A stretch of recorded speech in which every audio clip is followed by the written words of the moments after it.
Sedangkan urusan berikutnya adalah tugasnya sebagai pemimpin sekte Huashan. Demi menjaga sopan santun.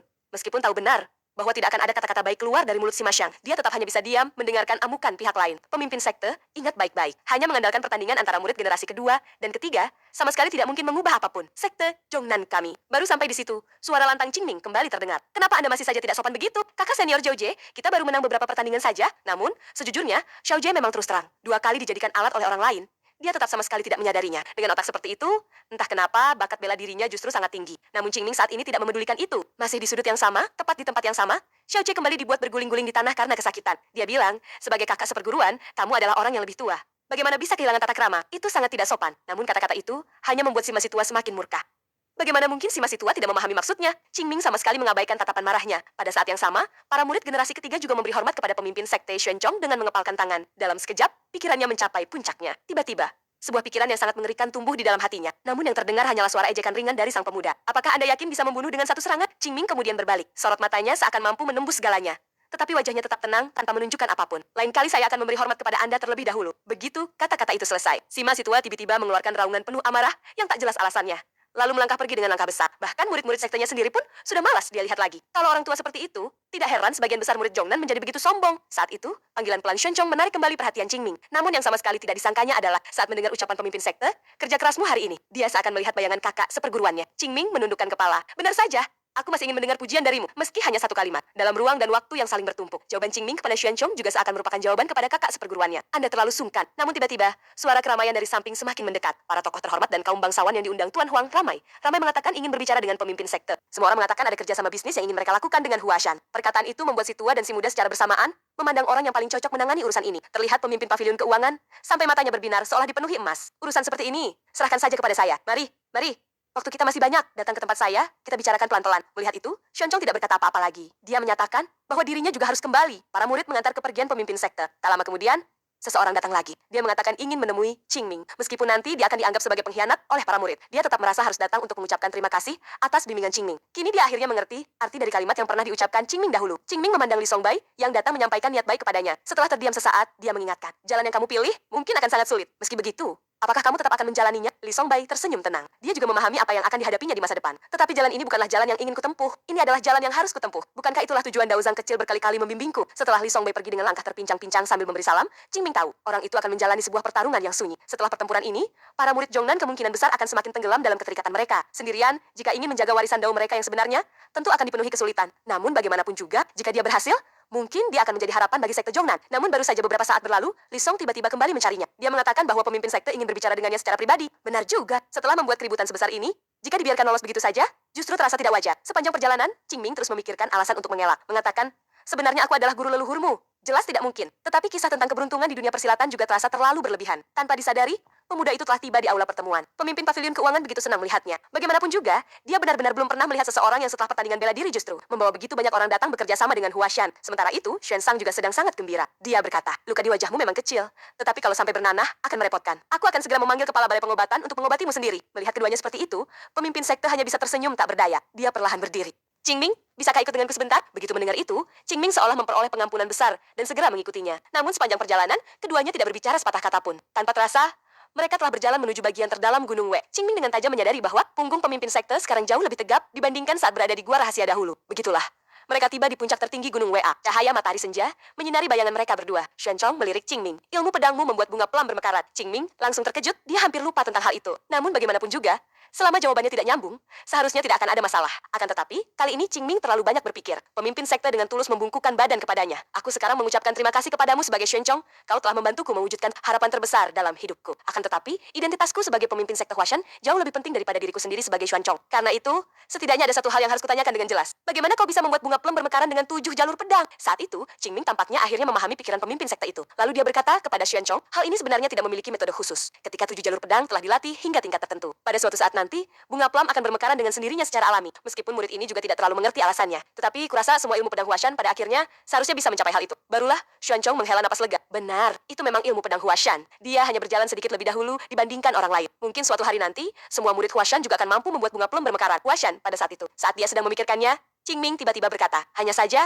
kemampuan semua orang sekarang masih jauh dari cukup. Meskipun kata-kata itu merusak suasana yang langka tersebut, Xuanchong sama sekali tidak terlalu memedulikannya. Dia bertanya kepada Qingming, bagi dirimu, apa arti wash? Mungkin karena pertanyaan itu datang dari pemimpin sekte ini, pikiran Qingming seketika kembali ke 100 tahun yang lalu. Sejak dia mulai mengingat sesuatu, dia selalu berada dalam perlindungan Huashan. Mereka mengajarinya ilmu bela diri. Mereka melindunginya. Saat itu, dia juga pernah menanyakan pertanyaan yang sama kepada kakak seperguruannya. Namun sepertinya, dia malah mendapat pukulan darinya. Sekarang, ketika mengingat jawaban itu, dia merasa akhirnya mulai memahami sedikit maksud kakak seperguruannya, pemimpin sekte. Bagi murid ini, Huashan adalah Huashan, bukan sesuatu yang lain, ataupun apapun yang lain. Gitu kata-kata itu selesai, Xuanchong menatap pemuda itu cukup lama. Sebenarnya, dia sangat senang, karena apapun keadaan yang akan dihadapi Qingming di masa depan. Bagi Qingming, tempat ini selamanya tetaplah Huashan, dan dirinya akan selalu menjadi murid Huashan. Itu sudah cukup. Lalu Xuanchong menepuk dadanya dan berkata, Qingming, dengan penampilanmu hari ini, sekalipun nanti kau ingin berhenti berkembang, kurasa dunia pun tidak akan membiarkanmu begitu saja. Aku dan Huashan pasti akan membantumu menahannya. Mendengar itu, mata Qingming dipenuhi keterkejutan. Seharusnya dia masih memiliki banyak sekali pertanyaan yang ingin ditanyakan kepadaku. Namun pada akhirnya,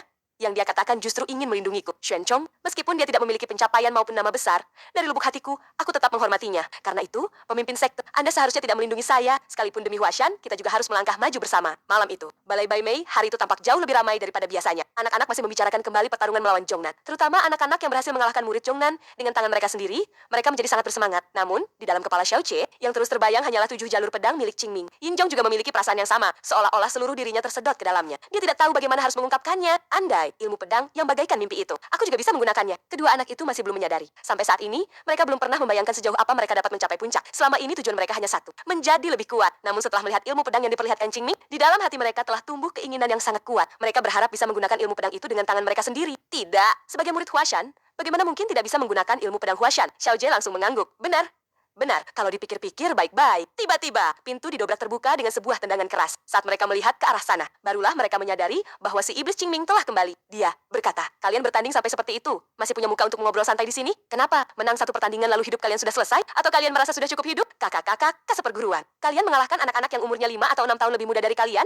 Lalu merasa sangat bangga? Dengan kata lain, 2 tahun yang lalu, kalian dipukuli oleh sekelompok anak kecil yang masih mengeluarkan ingus. Injong memang sedikit tidak bisa menjaga muka. Dia mencari alasan. Namanya juga kesalahan yang tidak bisa dihindari. Ucapan itu justru membuat Qingming terlihat semakin marah. Kakak senior pertama.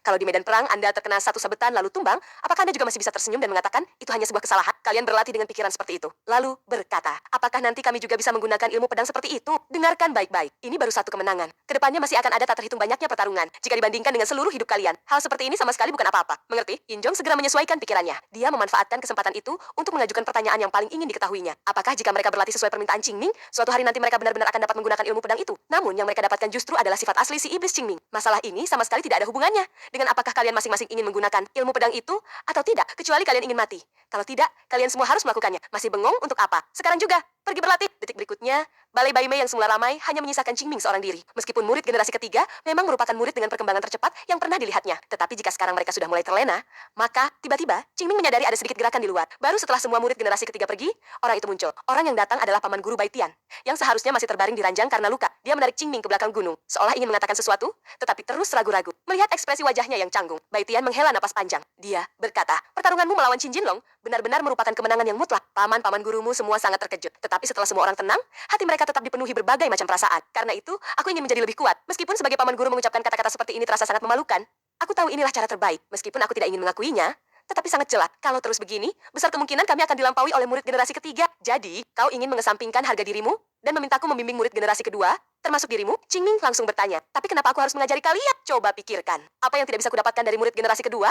Tetapi bisa kudapatkan dari murid generasi ketiga. Bai Tian mengernyitkan dahi. Karena dia langsung menyadari dengan tajam apa yang sebenarnya diinginkan Qingming. Yang diinginkan Qingming adalah semua murid generasi kedua menundukkan kepala kepadanya. Namun hal seperti itu belum pernah terjadi sebelumnya. Terlebih lagi, Bai Tian memang orang yang memiliki harga diri sangat tinggi. Sebaliknya, Qingming hanya menyilangkan kedua tangannya di depan dada dengan santai. Dia berkata, Paman Guru, apakah Anda pernah melihat sendiri bagaimana murid generasi ketiga berlatih? Kalau Anda terus memposisikan diri sebagai orang yang lebih tua, masih mungkinkah saya memperlakukan Anda seperti saya memperlakukan murid generasi ketiga? Dulu melatih kakak-kakak seperguruan masih masuk akal. Tetapi kalau saya melatih kalian, menurut Anda para paman guru akan membiarkan saya? Bai Tian merasa beruntung. Qingming tidak menutup jalan sama sekali. Tetapi dalam hatinya, dia benar-benar sangat bimbang. Bai Tian menggigit bibir bawahnya dengan keras. Dia berkata, selama masa bimbingan Qingming, semua murid generasi kedua dapat menghormatinya sebagai guru. Namun usulan itu kembali ditolak Qingming. Karena setelah latihan selesai, kalau mereka mengumpatiku di belakang, bukankah yang rugi tetap aku? Kalau ingin aku mengajari kalian, maka tundukkan kepala kalian sepenuhnya. Kalau tidak, masalah ini selesai. Sampai di sini, Bai Tian teringat kembali pertarungan Qingming melawan Qin Jinlong. Walaupun dalam hatinya ada 10.000 ketidakpuasan. Kalau bisa melampaui gunung yang menjulang itu, maka semuanya akan sepadan. Bai Tian menatap Qingming lekat-lekat. Baik, aku setuju. Mulai sekarang, kau bukan lagi muridku. Seluruh murid generasi kedua Huashan tidak akan mempertanyakan kepemimpinan maupun tindakanmu. Aku menjaminnya dengan namaku. Suatu pagi, pada waktu mau, anak-anak kembali keluar dari balai Bai Mei dengan mata yang masih mengantuk. Hampir saja mereka ketakutan setengah mati oleh pemandangan di depan mata. Semua paman guru berdiri berjajar rapi. Saat itu Qingming juga perlahan berjalan keluar. Yinjong sebenarnya sudah memiliki sedikit dugaan di dalam hati, tetapi dia tetap tidak berani mempercayainya. Qingming menepuk bahunya. Dia berkata, dulu kakak-kakak seperguruan terlalu sering ditindas oleh para paman guru. Aku yang melihatnya dari samping benar-benar merasa sedih. Pemuda itu menyeringai sambil tersenyum. Tetapi sekarang kalian bisa tenang. Mulai hari ini akan dimulai masa latihan dengan era indah di mana semua orang setara. Benar saja. Saat itu Yinjong sudah mulai mengkhawatirkan para paman guru. Qingming mengepalkan kedua tangannya memberi hormat. Dia berkata, kalian semua juga tahu. Hanya kalau terasa berat, barulah itu disebut latihan. Tidak ada jalan pintas menuju kekuatan. Karena itu, latihan keras adalah satu-satunya jalan kita. Mengerti? Begitulah. Dengan bergabungnya murid generasi kedua dan generasi ketiga, putaran baru latihan ala iblis pun resmi dimulai. Namun Yinjong tidak mengerti. Kenapa hari-hari seperti ini tidak memiliki pengaturan baru? Tak disangka, maksud Qingming adalah membiarkan mereka sendiri mengajarkan kepada para paman guru bagaimana cara melatih otot. Lihatlah. Betapa bahagianya anak-anak itu. Sepertinya, dalam 3 bulan 10 hari berikutnya, Gunung WA akan kembali dipenuhi jeritan yang baru. Namun ketika anak-anak berebut ingin membimbing para paman guru berlatih, Liu Yishu tiba-tiba melangkah keluar. Ternyata tidak ada satupun murid generasi ketiga yang berani mendekati Dewi Dingin itu. Maksudnya adalah, dia berharap Qingming sendiri yang mengajarinya. Awalnya Qingming ingin membuatnya mundur. Dia berkata, kalau belajar denganku, nanti sekeras apapun kamu memohon ampun, aku tidak akan mengurangi intensitasnya. Namun Liu Yishu langsung menyetujuinya tanpa ragu. Yang hanya ingin dipastikannya adalah, apakah selama aku bisa bertahan, aku akan bisa menggunakan ilmu pedang yang membuat bunga pelam bermekarat. Ucapan itu justru mengingatkan Qingming. Karena itu dia memanggil semua orang. Dia berkata, aku harus mengingatkan kalian terlebih dahulu. Sebagai murid Huashan, kalian tidak boleh hanya menjadikan mekarnya bunga plum sebagai tujuan. Karena itu hanyalah sebuah proses. Ingat, tujuan kalian seharusnya adalah memahami maksud pedang yang mampu membuat bunga plum bermekaran. Liu Yishu tampak tenggelam dalam pikirannya. Barulah dia menerima bimbingan dari yang lain. Tak lama kemudian, semua orang akhirnya siap. Sebenarnya, Qingming sangat senang. Dulu dia hanya memedulikan kekuatannya sendiri. Sekarang dipikirkannya kembali. Itu memang tidak benar, karena yang harus dihadapi Huashan bukanlah satu lawan yang sangat kuat, melainkan sekte-sekte lain di dunia persilatan. Ketika suatu hari nanti mereka semua telah tumbuh, hingga mampu membuat bunga plum bermekaran, maka sekte-sekte lain akan tamat. Aku akan menyatukan dunia persilatan. Sebaiknya aku menggambar bunga plum di atas kepala para biksu botak Shaolin. Pada saat itu, di sebuah bukit kecil yang tidak jauh dari sana, Yun Zhen memandangi balai Bai Mei miliknya dengan wajah tidak percaya. Bahkan Bai Zibei pun ikut berlatih bersama Qingming. Meskipun masih ada banyak hal tentang anak itu yang sikapnya tidak bisa kupahami. Aku tidak bisa hanya demi memuaskan rasa penasaranku, membuatnya merasa enggan. Mungkin, inilah yang dimaksud pemimpin sekte dengan membiarkan semuanya berjalan secara alami. Selama Qingming masih merupakan murid Huashan, tidak ada alasan bagiku untuk menghentikannya melakukan semua ini. Ngomong-ngomong, sekarang aku juga sedang senggang. Kalau aku juga memintanya mengajariku, apa itu akan terlihat terlalu serakah. Begitulah, Qingming membantu Huashan melewati masa yang cukup panjang. Rintangan besar pertama akhirnya berhasil dilewati. Kakak senior pemimpin sekte, jangan khawatir. Aku pasti bisa melakukannya, karena aku adalah King Yun. Waktu di Huashan pun berlalu diam-diam. Setiap pergantian musim, terasa begitu tenang. 2 tahun berlalu. Di Huashan, waktu seolah berhenti. Pada suatu bulan di awal musim semi, sosok kecil perlahan mendaki jalan terjal Gunung Wei. Entah sudah berapa lama dia mendaki. Akhirnya dia tiba di sekte Huashan yang selalu dirindukannya. Sejak konferensi Huazhong 2 tahun yang lalu, kedudukan mereka sekarang sudah sama sekali tidak dapat dibandingkan dengan masa lalu. Semoga penilaian ayah tidak salah. Pemuda itu mengetuk pintu gerbang, lalu menunggu dengan tenang. Terlihat jelas, meskipun pakaiannya sederhana, tata krama pemuda itu sangat baik. Tak lama kemudian, Bai Xiang membuka pintu. Barulah pemuda itu mengetahui bahwa hari ini Huashan tidak menerima tamu. Pantas saja, sepanjang perjalanan mendaki gunung, dia tidak bertemu seorang pun. Namun pemuda itu memang memiliki urusan yang sangat mendesak. Dia harus menemui pemimpin sekte. Dia berkata, aku bukan orang luar. Namaku Wei Xiahenggi. Aku berasal dari Huangmen, salah satu perguruan cabang Huashan. Aku tidak mengetahui keadaan sekte ini sehingga tetap naik ke gunung. Itu memang kesalahanku. Tetapi bisakah Anda merepotkan diri untuk menyampaikan kepada pemimpin sekte? Demi nama Huangmen. Tak lama kemudian, Xiao Hang berhasil memasuki aula pertemuan. Pemimpin pavilion keuangan berkata, dia berasal dari Huangmen. Bagaimanapun juga, mereka pasti harus datang melihat. Selama 30 tahun terakhir, di antara seluruh 5 perguruan cabang Huashan, hanya keluarga mereka yang setiap tahun selalu datang memberi penghormatan. Dan itulah alasan mengapa pemimpin sekte mengajak semua orang menemui pemuda itu bersama-sama. Shen Chong berkata, jangan terburu-buru, ceritakan semuanya perlahan. Wei Xiaohang sangat gugup. Di matanya, setiap orang yang duduk di ruangan itu adalah tokoh besar. Ditambah lagi, dia memang sedang sangat cemas. Akibatnya dia benar-benar lupa bahwa semua orang belum mengetahui apa yang terjadi. Kalimat pertama yang keluar dari mulutnya adalah, saya berharap pendeta Qingming, naga ilahi Huashan, dapat pergi ke Huangmen untuk menyelamatkan kami. Ucapan itu benar-benar membuat semua orang terkejut. Untungnya, Shen Chong masih tetap tenang. Dia memintanya menceritakan seluruh kejadian dari awal. Barulah mereka mengetahui. Penyebabnya adalah, di seberang perguruan mereka baru saja dibuka sebuah perguruan bela diri baru. Dan itu merupakan perguruan cabang milik Uda. Awalnya tidak ada masalah. Tetapi, demi merekrut murid, mereka terus-menerus memprovokasi Huangmen. Akhirnya, ayahnya, yaitu kepala Huangmen, tidak sanggup lagi menahan diri dan memilih bertanding dengan pihak lawan. Ayahnya memang menang, tetapi juga mengalami luka yang cukup parah. Sekarang, pihak lawan telah pergi ke Gunung Wudang untuk meminta bala bantuan. Mereka bersumpah akan menurunkan papan nama Huangmen dan mengusir mereka dari Nanyang. Karena Itulah, ayahnya buru-buru mengutusnya datang ke sini. Mendengar semua itu. Meskipun Xuanchong merasa persoalan ini tidak sesederhana kelihatannya, dia juga memang tidak bisa membiarkannya terus berkembang. Bagaimanapun juga, ukuran dan jumlah perguruan cabang memang merupakan salah satu dasar kemakmuran sebuah sekte. Lagi pula, tidak lama lagi sebagian murid generasi kedua akan turun gunung bersama murid penjaga gunung yang masih tinggal di Huashan untuk membuka perguruan. Dilihat dari sudut manapun, Huashan memang harus menangani persoalan ini sampai tuntas. Namun melihat penampilan anak kecil itu, sepertinya dia benar-benar ingin mengundang Qingming yang 2 tahun lalu sendirian mengalahkan seluruh murid Zhongnan untuk ikut kembali. Meskipun tidak ada yang salah dengan hal itu. Entah mengapa tetap terasa agak berlebihan menyematkan gelar pahlawan besar kepada anak itu. Sesaat kemudian, Xuanchong memintanya menunggu di luar. Lalu semua orang mulai berdiskusi. Namun yang mereka bahas sama sekali bukan apakah akan membantu Hua Yingmen atau tidak. Yang mereka pikirkan justru apakah Qingming benar-benar boleh dilepas turun gunung? Jelas sekali. Selama 2 tahun ini, anak itu juga tidak pernah benar-benar tenang. Hanya Yun Jian yang berpikiran terbuka. Cepat atau lambat, dia memang harus turun gunung untuk mengembara. Hal-hal seperti ini. Lebih baik cepat disadari daripada terlambat. Mendengar itu, Xuanchong juga merasa perkataan itu benar. Setelah mengetahui dari Yun Yan bahwa Qingming sedang menjalani pengasingan dan akan segera keluar, pemimpin sekte pun menyuruh seseorang memanggil Yin Zhong terlebih dahulu. Namun ketika mengetahui para tetua berniat melepaskan Qingming turun gunung, Yin Zhong hampir mengalami reaksi berlebihan. Sebenarnya hal itu juga tidak bisa disalahkan. Karena selama ada kaitannya dengan Qingming, bahkan urusan yang paling normal sekalipun bisa berubah menjadi sesuatu yang sulit diprediksi. Karena tidak ada pilihan lain. Para tetua akhirnya meminta Yin Zhong membawa tuan muda Hua Yingmen menemui Qingming. Pemuda itu sendiri berasal dari perguruan cabang. Sejak kecil berlatih bela diri, itu sangat wajar. Namun di matanya, murid penjaga gunung yang berjalan di depannya bagaikan sebuah danau yang tenang. Begitu dalam hingga tidak dapat ditebak. Sepanjang perjalanan, dia juga menceritakan banyak legenda tentang pendeta Qingming di dunia persilatan. Berbagai macam cerita membuat orang tercengang, namun sangat disayangkan. Tidak satu pun sesuai dengan sosok iblis Qingming yang dikenal Yin Zhong. Sambil berbincang, tanpa terasa mereka telah tiba di gua bunga plum. Qingming sedang menjalani pengasingan di sana. Saat Yin Zhong hendak memanggil Qingming, dia justru tidak bisa menahan rasa takutnya. Dia memanggil dengan suara sangat pelan. Qingming seolah-olah takut benar-benar didengar oleh orang itu. Tindakan itu membuat Wei Xiaohang sangat bingung. Namun ketika Yin Zhong hendak mengajaknya pergi dan datang lagi besok, batu besar di belakang mereka tiba-tiba terbuka dengan suara gemuruh. Wei Xiaohang menoleh di tengah debu yang mengepul. Sesosok tubuh perlahan berjalan keluar. Orang itu adalah pendatang baru yang dalam legenda dunia persilatan disebut sebagai salah satu jenius paling luar biasa. Namun bahkan sebelum dia benar-benar keluar, suara makiannya sudah lebih dulu terdengar. Sialan, setiap hari makan telur rebus sampai muak setengah mati. Lain kali kalau masih disuruh menjalani pengasingan lagi, aku akan ganti nama. Ada apa ini? Orang ini seharusnya bukan Qingming kan? Dia adalah salah satu talenta muda paling menonjol pada masa kini dan juga dikenal oleh rekan-rekan satu perguruannya sebagai Enjing Hila Huashan. Di bawah bimbingannya yang penuh perhatian, murid-murid Huashan sekarang sudah tidak kalah dengan generasi muda dari sekte manapun. Namun pada hari itu, perguruan cabang mengirim seseorang ke gerbang gunung setelah mengetahui bahwa kali ini Wudeng akan ikut campur dalam perselisihan antar perguruan cabang. Di dalam hati pemimpin sekte muncul banyak pertanyaan. Pertama, Wudeng dikenal di dunia persilatan sebagai pemimpin aliran Dao, tidak ada alasan bagi mereka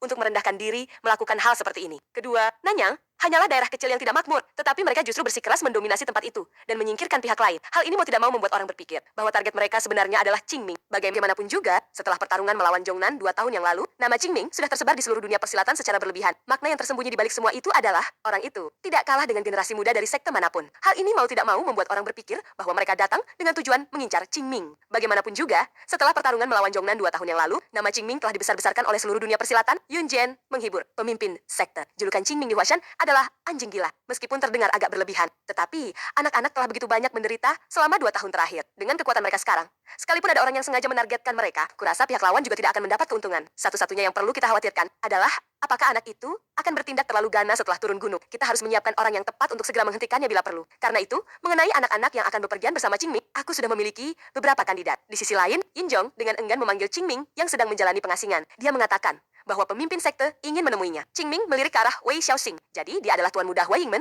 Wei Xiaoxing. Dia masih ingat, 100 tahun yang lalu di antara perguruan cabang Huashan memang ada sebuah perguruan bernama Hua Yingmen. Tak disangka, setelah bertahun-tahun berlalu, mereka masih tetap bertahan hingga sekarang. Namun saat ini mulut Qingming terasa pahit. Yang ada di kepalanya hanyalah ingin segera menemui pemimpin sekte, lalu pergi ke ruang makan untuk makan sepuasnya. Melihat itu, Yin Zhong hanya bisa menyuruh Xiaoxing ikut bersamanya. Namun Xiaoxing sangat cemas. Jelas sekali, kalau hari ini dia tidak bertemu naga ilahi Huashan, dia sama sekali tidak ingin pulang. Sementara Yin Zhong sendiri tidak tahu apakah sifat Qingming nanti akan menghancurkan harapan pemuda itu. Dia hanya bisa berkata tanpa daya. Meskipun aku tidak tahu apa yang dimaksud dengan naga ilahi Huashan, tetapi orang yang akan kita temui adalah dia. Dialah Qingming. Sesaat kemudian, dari dalam ruangan terdengar rentetan makian yang penuh amarah. Hanya dari suaranya saja, Xiaoxing yang baru pertama kali bertemu dengannya sudah terkejut. Qingming menepuk dadanya. Tenang saja. Pemimpin sekte, serahkan urusan ini kepadaku. Aku jamin akan membereskannya sampai bersih. Boleh aku bertanya, bagaimana caramu membereskannya sampai bersih? Memangnya perlu ditanya? Tentu saja memecahkan kepala mereka, lalu sekalian membakar habis perguruan apapun itu sampai tidak tersisa. Saat itu bahkan Yun Jian pun ikut panik. Dengan suara pelan, dia bertanya kepada pemimpin sekte mengenai rencana membiarkan Qingming turun gunung. Apa kita sebaiknya memikirkannya lagi? Anehnya, di telinga pemimpin pavilion keuangan, perkataan Qingming sama sekali tidak ada yang salah. Terutama ketika Qingming berkata, kalau kita tidak melakukan seperti itu, siapa lagi yang mau memberikan uang kepada kita nanti? Sementara Xuanchong hanya merasa kepalanya semakin sakit. Kalau benar-benar membiarkannya turun gunung, lebih baik mengirim beberapa anak lagi untuk mengawasi. Namun selama bisa bertemu dengan orang-orang itu, Qingming sama sekali tidak peduli siapa yang akan mencoba menghalanginya. Begitulah. Pemimpin sekte menyuruh Yin Zhong mengatur tempat tinggal Wei Xiaoxia terlebih dahulu pada hari itu. Ketiganya pun meninggalkan aula pertemuan. Shen Chong kemudian memanggil Qingming. Dia bertanya, apakah pengasinganmu kali ini membuahkan hasil? Qingming tersenyum tipis. Hasil pengasinganku. Orang-orang udang itu akan merasakannya sendiri di ruang makan Huashan. Pemuda itu melahap makanan seperti orang yang sudah beberapa kehidupan tidak pernah makan. Lihat saja, dia memasukkan daging ke dalam mulutnya. Saat tulangnya dikeluarkan lagi, tulang itu sudah bersih, seperti baru dicuci. Di dalam hati Xiaoxing hanya berpikir, orang ini benar-benar kasar. Kalau orang sekasar ini disebut naga ilahi Huashan, aku lebih percaya bahwa pendekar Yin di sampingnya, yang makan dengan tenang itulah orangnya. Qingming akhirnya merasa cukup puas setelah makan. Dia mengangkat kepala dan tiba-tiba bertanya, saat aku tidak ada, kalian semua berlatih dengan sungguh-sungguh kan? Seketika. Tak ada seorang pun di ruang makan yang masih merasa makanan itu terasa nikmat. Hampir semuanya diam-diam menyalahkan kakak senior Yin. Baru saja menikmati hidup sebentar. Kenapa harus memanggil si anjing gila ini keluar lebih cepat? Saat Qingming hendak berkata bahwa nanti dia akan memeriksa hasil latihan mereka, Yin Zhong buru-buru membujuknya. Yang paling penting sekarang adalah menyelesaikan urusan Hua Yingmen terlebih dahulu. Barulah semua orang nyaris lolos dari bencana. Setelah makan dan minum hingga kenyang, Qingming meninggalkan ruang makan. Barulah para murid menghela napas lega. Xiaoxing mendengar dengan jelas. Bai Sheng berkata, aku kira tadi aku bakal dipukuli lagi. Ucapan itu membuat Xiaoxing terkejut. Bukankah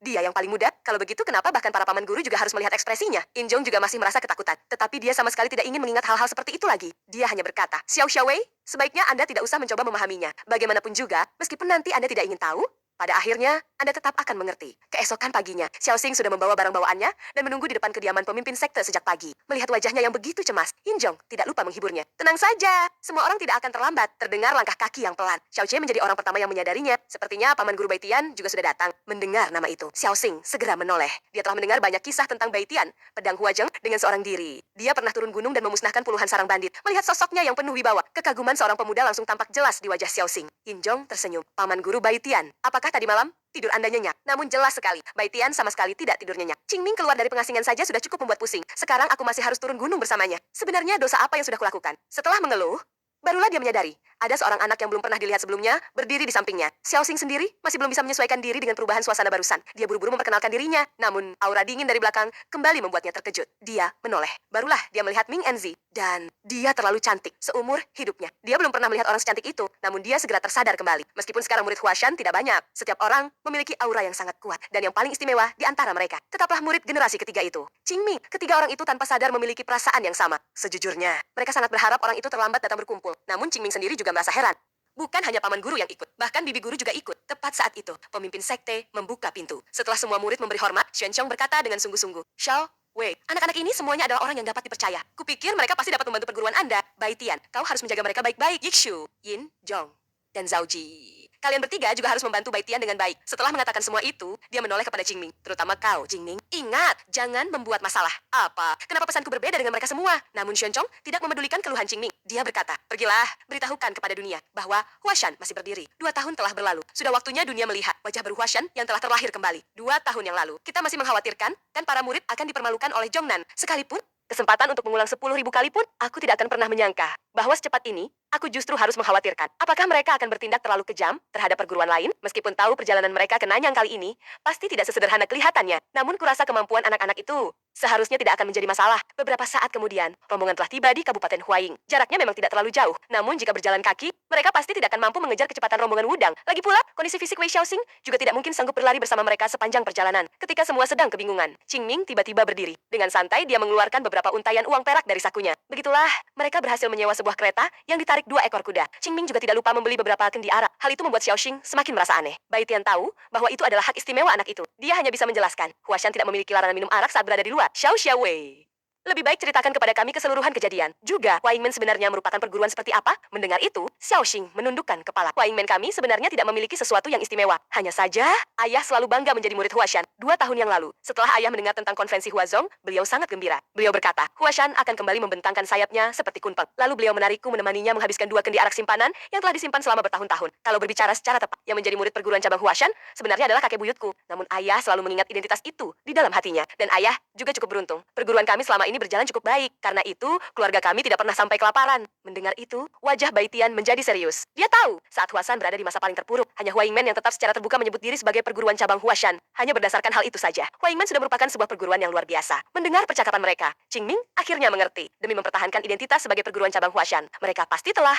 mengalami banyak penderitaan. Dan yang paling mencurigakan adalah, ayah Wei Xiaoxing telah berlatih bela diri selama bertahun-tahun. Seharusnya tidak mungkin dia kalah begitu saja dari seorang kepala perguruan muda. Hal itu sangat tidak masuk akal. Bagaimanapun juga, di dunia dunia persilatan. Semakin dalam kekuatan dalam seseorang, semakin lambat tubuhnya menua. Itulah sebabnya, selama seorang tetua tidak terlalu lemah, biasanya dia pasti merupakan seorang ahli kelas 1. Baitian juga menyadari kejanggalan itu. Kalau ini hanya sekadar perselisihan antar perguruan cabang, terlalu banyak hal yang mencurigakan. Sementara Xiaoxing sama sekali tidak mengetahui apa yang sedang dipikirkan pedang Huajang itu di dalam hatinya. Meskipun dia datang membawa amanat untuk meminta bantuan Huashan, sebenarnya dia tidak pernah benar-benar yakin Huashan akan turun tangan. Terlebih lagi, lawan mereka adalah Wudang yang didukung oleh perguruan Dao nomor 1. Karena itu, apapun hasilnya kali ini, seumur hidup aku akan berterima kasih kepada sekte utama. Namun pengakuan pemuda itu langsung dipotong oleh Qingming. Dia duduk tegak. Hasil apapun? Apa maksudmu hasil apapun? Aku beritahu kepadamu, hanya ada satu hasil, yaitu aku akan menghancurkan kepala orang-orang itu. Xiaoxing sangat penasaran, kenapa orang ini begitu terobsesi dengan kepala orang lain. Yinjong juga memintanya agar sedikit menahan diri. Kalau begini terus, pemimpin sekte bisa mati karena marah. Begitu mendengar kata pemimpin sekte, Qingming justru semakin bersemangat. Justru karena hari-hari beliau sudah tidak banyak, aku harus membuat beliau melihatku menghajar kepala para bajingan itu sebelum beliau pergi. Dengan begitu, beliau juga bisa pergi sambil tersenyum, bukan? Sungguh luar biasa. Dengan satu kalimat, dia sekaligus menunjukkan rasa hormat dan sikap kurang ajarnya kepada pemimpin sekte. Qingming berteriak, kakak senior pertama, cepat sedikit. Kepala-kepala itu masih menungguku. Kereta 2 kuda ini mahal. Jangan khawatir, mereka sanggup menahannya. Suatu hari, langit dipenuhi gerimis. Awan hitam menyelimuti langit. Seorang pria dengan tubuh yang gemetar menghitung hari. Kurasa, orang-orang dari sekte utama juga akan segera tiba. Orang itu adalah pemimpin Huaiman generasi sekarang, Wei Lishan. Murid yang merawatnya masih terus membujuknya. Meskipun beberapa tahun terakhir nama Huashan mulai bangkit, tetapi Wudang adalah pemimpin aliran Dao saat ini. Tidak ada orang bodoh. Mana mungkin mereka mau terlibat dalam perselisihan seperti ini? Pemimpin perguruan, tolong. Sadarlah, namun Wei Lishan memahami semua alasan itu. Tetapi, dia tetap yakin Huaimen adalah perguruan cabang Huashan. Mereka adalah bagian yang tidak terpisahkan dari Huashan. Kalau dia melepaskan identitas itu, maka keberadaan perguruan ini juga akan kehilangan maknanya. Yan Ping, aku hanya sedang mempertahankan apa yang memang harus kupertahankan. Dia mengepalkan tinjunya erat-erat. Yan Ping juga tahu, mustahil membuat pemimpin perguruan melepaskan Huashan. Justru karena itulah, dia semakin menghormatinya. Tetapi kalau keadaan terus seperti ini, Huaimen mungkin akan saat itu terdengar ketukan pintu yang tergesa-gesa dari luar. Dari kejauhan, sudah terdengar suara mereka. Hari ini, kami datang untuk berunding dengan pemimpin perguruan. Cepat buka pintunya. Jelas sekali. Orang-orang Wudang telah datang. Namun dalam sekejap, tatapan Wei Lishan berubah dari terkejut menjadi penuh keteguhan. Dia perlahan turun dari tempat tidur. Bagaimanapun juga, Huaingmen tidak boleh ditertawakan sebagai pengecut. Begitulah, pintu perlahan terbuka. Wei Lishan tidak berbasa-basi. Aku tidak punya apapun untuk dibicarakan dengan Kepala Chong. Dulu sudah disepakati. Siapa yang kalah harus keluar dari Nanya. Tetapi sekarang justru kalian yang masih bertahan di sini. Apakah kalian sudah tidak peduli lagi pada harga diri sendiri dan juga harga diri Wudang? Namun, kulit muka pihak lawan tampaknya lebih tebal daripada tembok kota. Aturan dunia persilatan memang seperti ini. Siapa yang tinjunya lebih keras? Dialah yang benar.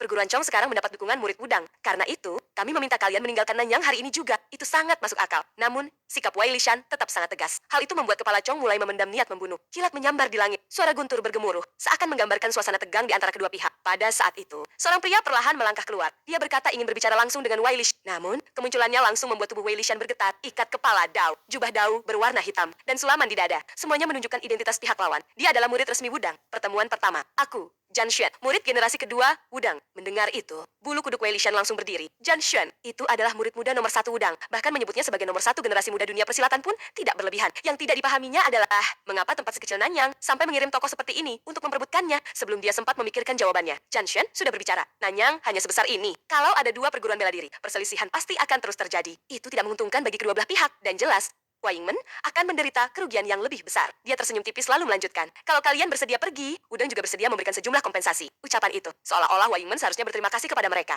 Benar-benar sekelompok perampok. Semua yang kami miliki ada di Nanyang. Kalau kami pergi, apa bedanya dengan meninggalkan perguruan yang telah memiliki sejarah ratusan tahun? Zhan Xuan juga menyadari bahwa dia tidak dapat menerima syarat tersebut. Karena itu, dia memberikan pilihan kedua. Mendengar masih ada pilihan. Wei Lishan sangat gembira. Namun ketika mendengar syaratnya, yaitu harus mencopot lambang bunga plum dari papan nama Huaingmen, dia langsung terpaku. Zhan Xuan berkata, Wudang tidak bisa menerima keberadaan aliran Dao lain hidup berdampingan. Jadi, silakan Anda memilih sendiri. Apakah nama Huaingmen akan lenyap sepenuhnya dari Nanyang atau menghapus nama Huasan dan tetap tinggal di Nanyang? Tubuh Wei Lishan yang memang sudah terluka, kini semakin gemetar karena marah. Itu sama sekali bukan sebuah pilihan. Namun, kesabaran Zhan Xuan juga telah habis. Kalau Anda tidak bersedia, maka 3 jam lagi. Jika kalian masih belum meninggalkan tempat ini, aku sendiri yang akan membersihkannya. Anda juga tidak perlu marah. Justru karena Wudang memiliki nama besar di dunia persilatan, aku masih memberimu kesempatan memilih. Itu sudah merupakan bentuk kemurahan hati. Yang menolak usulan kami adalah Anda sendiri. Setelah mengatakan itu, Zhan Xuan berbalik hendak pergi. Sebelum pergi, dia menoleh dan bertanya, Anda bersikeras seperti ini. Jangan-jangan sedang menunggu bala bantuan dari Huashan? Lucu sekali. Menurut Anda, Huashan akan melawan Wudang demi sebuah perguruan cabang seperti kalian? Tiba-tiba, sebuah suara terdengar dari kejauhan. Hei,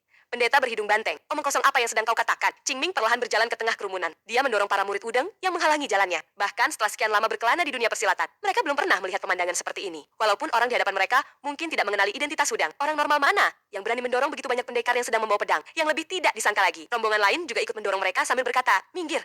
Minggir!" Chen Xuan mengernyit. Saat itu, Wei Xiaoxing tiba-tiba terkejut. Dia melihat ayahnya berdiri di depan perguruan. Dia segera berlari menghampiri. "Ayah, anak telah menyelesaikan tugas. Aku membawa murid-murid Huashan kembali bersama." Mendengar itu, Chen Xuan baru tersadar. Ternyata mereka semua adalah orang-orang Huashan. Cara kemunculan mereka tadi terlalu di luar dugaan. Hingga dia sama sekali tidak sempat memperhatikan. Baru sekarang dia melihat. Di dada mereka semua tampak sulaman bunga plum. Tak lama kemudian, salah seorang dari mereka berjalan ke depan. Pria itu menundukkan kepala dan berkata dengan serius. Murid generasi kedua Huashan, Bai Tian, memberi hormat kepada pemimpin Hua Yingmen. Wei Lishon begitu terharu hingga hampir menitikkan air mata. Dia tidak menyangka pemimpin sekte benar-benar mengirim Hua Zhengjian Bai Tian demi Hua Yingmen. Benar-benar menunjukkan penghormatan yang begitu besar. Walaupun yang datang bukan Hua Shen Senlok, perasaan tersanjung itu tetap membuat tubuhnya gemetar. Dia bahkan tidak tahu harus berkata apa. Namun, saat itu, Qingming tiba-tiba berlari menghampiri sambil melompat-lompat. "Aku dengar, selama 30 tahun, Anda tidak pernah putus memberikan dukungan kepada Huashan. Aku, Qingming dari Huashan, senang sekali akhirnya bisa bertemu dengan Anda." Pemimpin sekte berkata. Hua Yingmen adalah perguruan cabang terpenting Huashan saat itu. Otak Wei Lishan jelas belum bisa mencerna semuanya. Dia merasa nama Qingming terdengar sangat akrab. Namun, Chen Xuan langsung mengenalinya begitu mendengarnya. Dia benar-benar tidak percaya. Qingming malah memandangnya dengan jijik. Memangnya aku masih harus membuktikan identitasku? Namun, dengan penampilan seperti orang pasar itu, bagaimanapun juga, dia tidak bisa menghubungkannya dengan Huashan Sanlong. Yang konon, bahkan lebih hebat darinya. Saat itu, dia hanya merasa semuanya sangat konyol. Ketika sedang berpikir, Bai Tian tiba-tiba berkata, "Kami datang demi menyelesaikan perselisihan perguruan cabang. Aku, Bai Tian, dari Huashan. Tadi tampaknya Anda sedang berbicara dengan pemimpin Wei. Kalau begitu, apapun yang ingin Anda katakan, sampaikan saja langsung kepadaku." Chen Xuan tertegun. Dia tidak menyangka Huashan benar-benar ikut campur. Kalau begitu, mereka benar-benar terlalu sombong. Walaupun nama Huashan memang mulai pulih. Dari mana keberanian mereka untuk melawan Wudang? Karena itu, dia mencoba bertanya, bagaimana Bai Tian berniat menyelesaikan masalah ini. Namun jawaban yang diterimanya justru lebih sombong lagi. "Kami datang kali ini. Kalau bisa menyelesaikannya secara damai, tentu itu yang terbaik. Tetapi, menurutku, Wudang tampaknya tidak berniat begitu." Chen Xuan memang terkejut dengan ketegasan sikapnya. Namun, sebagai murid Wudang, dia sama sekali tidak takut bertanding. Tiba-tiba terdengar suara ejekan. "Sepertinya ada yang tidak beres dengan otakmu." Begitu mendengar ucapan Qingming, wajah Chen Xuan langsung berubah. Orang-orang Wudang memarahi murid Huashan karena tidak tahu sopan santun, sambil menggenggam erat pedang mereka. Namun, aura seperti itu. Bahkan, Zhao Ji hanya melirik sekilas, sedangkan Qingming bahkan malas menoleh. "Kalian menerobos masuk ke perguruan orang lain, lalu menyuruh mereka pergi kalau tidak ingin mati.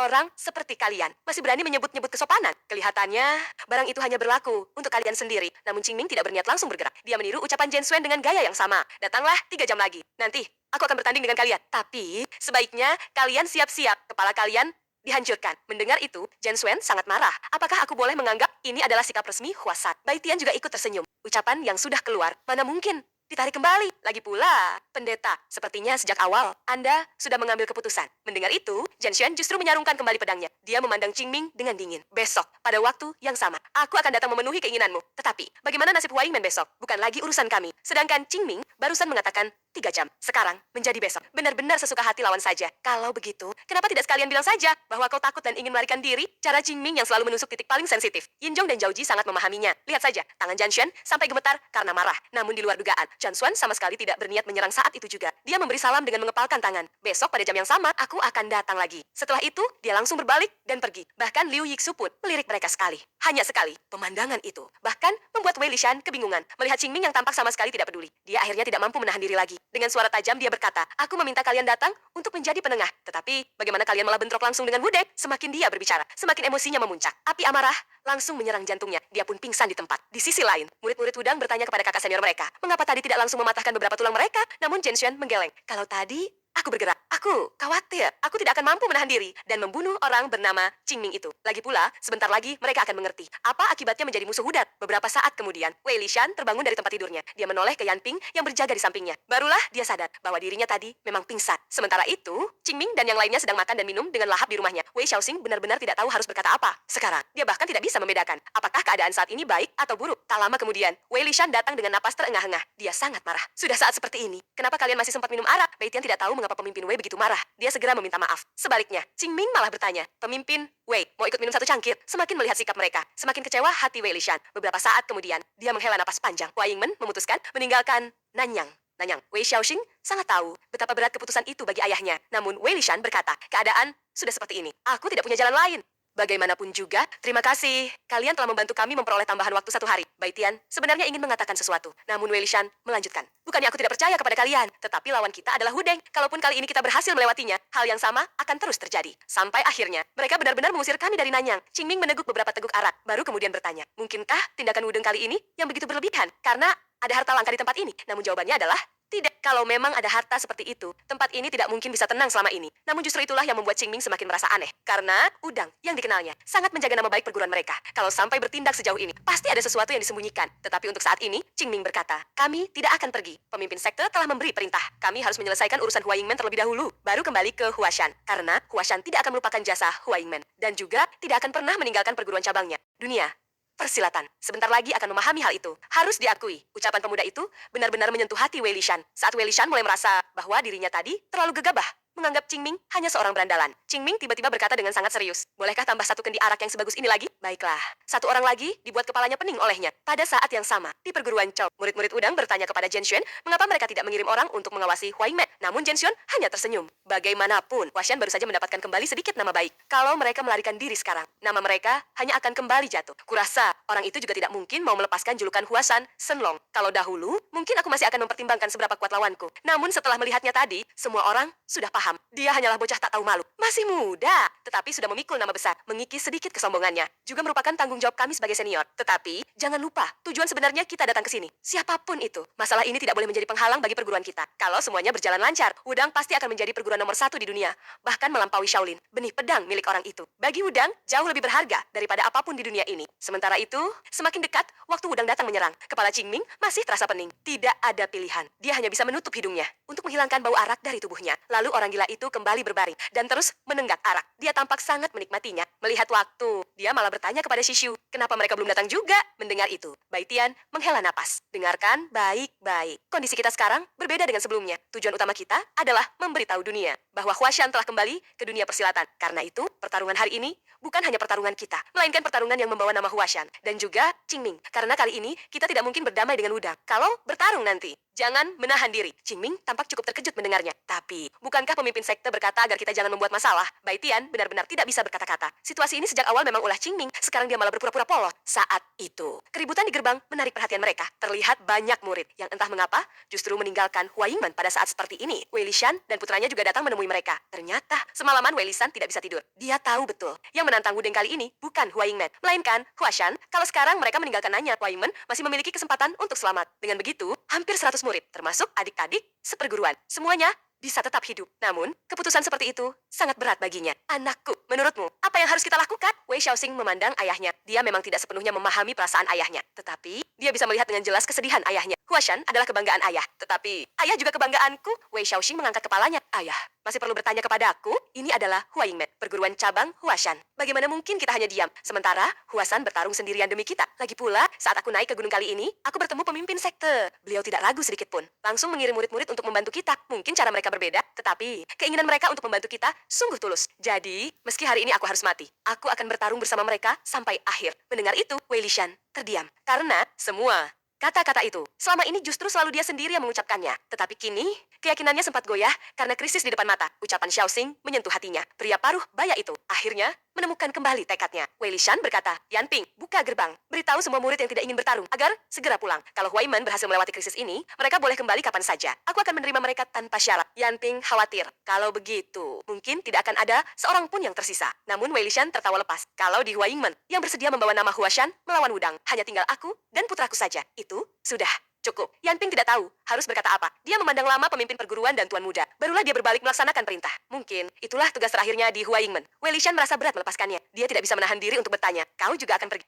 Tanpa menoleh, Yan Ping menjawab, aku memang tidak memikul nama Huashan, tetapi aku memikul nama Hua Yingmen. Aku akan maju dan mundur bersama pemimpin perguruan. Itulah sebabnya. Baru saja terlihat banyak murid meninggalkan tempat itu. Sementara itu, Qingming menoleh, yang membuatnya terkejut. Masih cukup banyak orang yang memilih tetap tinggal, baik Hua Yingmen maupun murid-murid mereka. Benar-benar orang yang baik, sama seperti Huashan dahulu. Wei Lishan berkata, tadi malam Aku kehilangan akal sehat, aku tidak bisa menjamu kalian dengan baik. Huashan datang khusus membantu Hua Yingmen. Di sini, aku menyampaikan terima kasih yang sebesar-besarnya kepada kalian semua. Bai Tian sebenarnya cukup terkejut. Dalam keadaan seperti ini, Wei Lishan masih berani tetap berdiri bersama Huashan. Dulu, dia memang pernah mendengar bahwa pemimpin Hua Yingmen adalah seorang yang menjunjung tinggi kehormatan. Sekarang, baru dia benar-benar mempercayainya. Namun Qingming kembali berseru, benar saja, memang pantas bagi orang yang selama 30 tahun tetap memegang teguh kesetiaan. Tapi, kalian tidak perlu turun tangan. Nanti cukup lihat saja.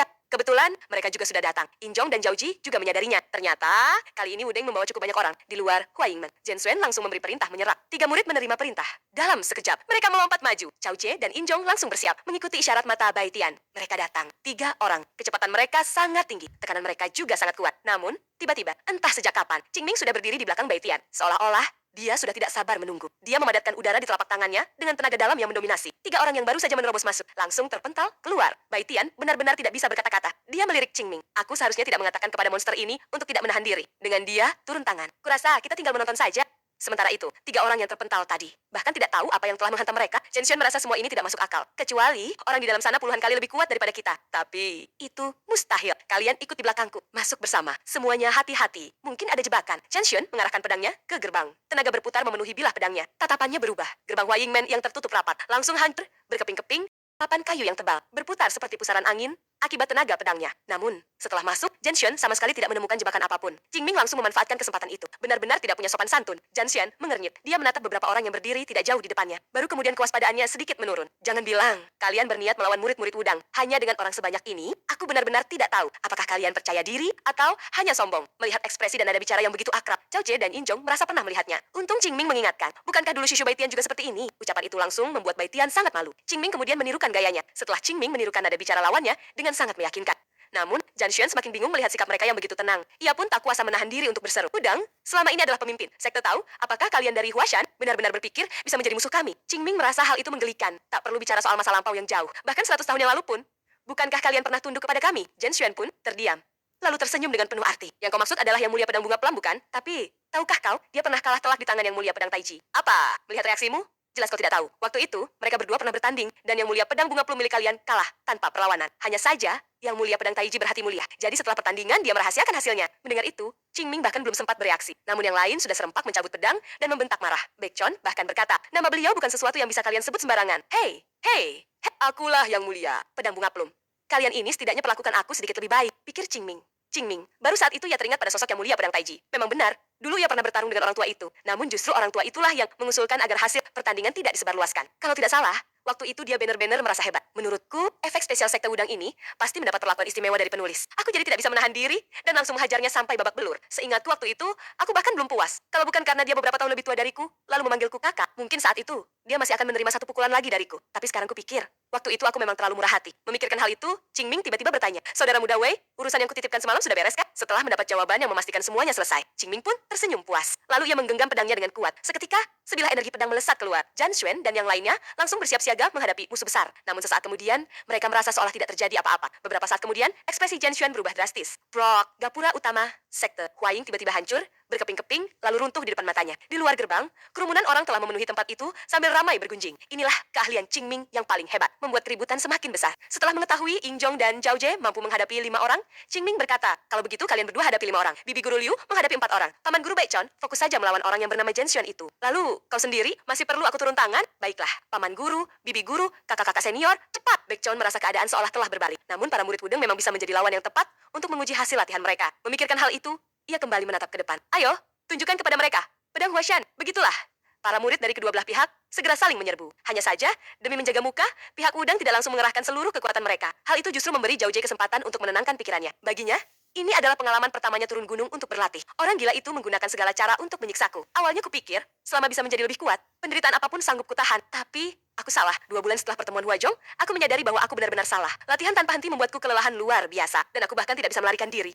Namun setelah berhasil melewati masa itu, kekuatan orang di hadapanku kini terlihat jelas. Posisi berdirinya, arah pandangannya, keseimbangan tubuhnya, setiap detail membuatku ingin menunjukkan celahnya. Sepertinya, aku pasti menang. Berbeda dengan Zhao Jie, Injong berpikir bahwa ilmu pedang Wudang menekankan bergerak setelah lawan menyerang. Mereka akan menunggu hingga benar-benar menerima jurus lawan, baru kemudian menyerang dengan tegas. Konon, itulah yang disebut meminjam kekuatan lawan untuk melawan lawan. Namun, untuk mematahkan teknik seperti itu, caranya hanya satu, lebih cepat. Selama kobaran api cukup besar, Air tidak akan mudah memadamkannya. Terlalu lambat. Jelas, meskipun keduanya sama-sama baru pertama kali bertarung dalam pertempuran sungguhan, mereka dengan cepat memasuki kondisi terbaik mereka. Hingga pingsan. Para murid Wadang tetap tidak dapat memahami mengapa murid-murid Huashan mampu mengalahkan mereka. Sekte pedang nomor 1 di dunia. Begitulah, pertarungan mereka berdua sedikit banyak menjadi pelampiasan emosi. Injong melirik Joje, lalu melihat Joje menoleh dengan wajah penuh semangat sambil berkata, bukankah kita jadi terlalu hebat? Namun, sebelum mereka sempat bergembira selama 2 detik, amarah dari belakang langsung menyelimuti mereka seperti kobaran api. Xiaoji 3 kali melakukan kesalahan, Injong 4 kali. Kalian berdua nanti tunggu saja. Meski begitu, setelah pertarungan barusan, mereka memiliki pemahaman yang lebih mendalam tentang kekuatan Huashan dan pedang Huashan. Dan hal itu bukan hanya harus diketahui oleh Wudang. Sudah waktunya seluruh dunia mengetahuinya. Pemandangan itu membuat para pemimpin sekte tercekat. Pada para murid Huashan, sama sekali tidak terlihat adanya perbedaan senioritas. Murid-murid Huashan ternyata dapat mengalahkan Wudang dengan begitu mudah. Sambil memegangi dadanya, hatinya sudah bergelora. Huashan benar-benar telah berubah. Semua muridnya telah menjadi ahli-ahli papan atas. Bahkan muncul orang gila seperti itu. Meskipun dahulu, Huashan tidak memiliki tipe orang seperti mereka. Pendeta, kakak seperguruan dan paman gurumu sedang bertarung dengan lawan.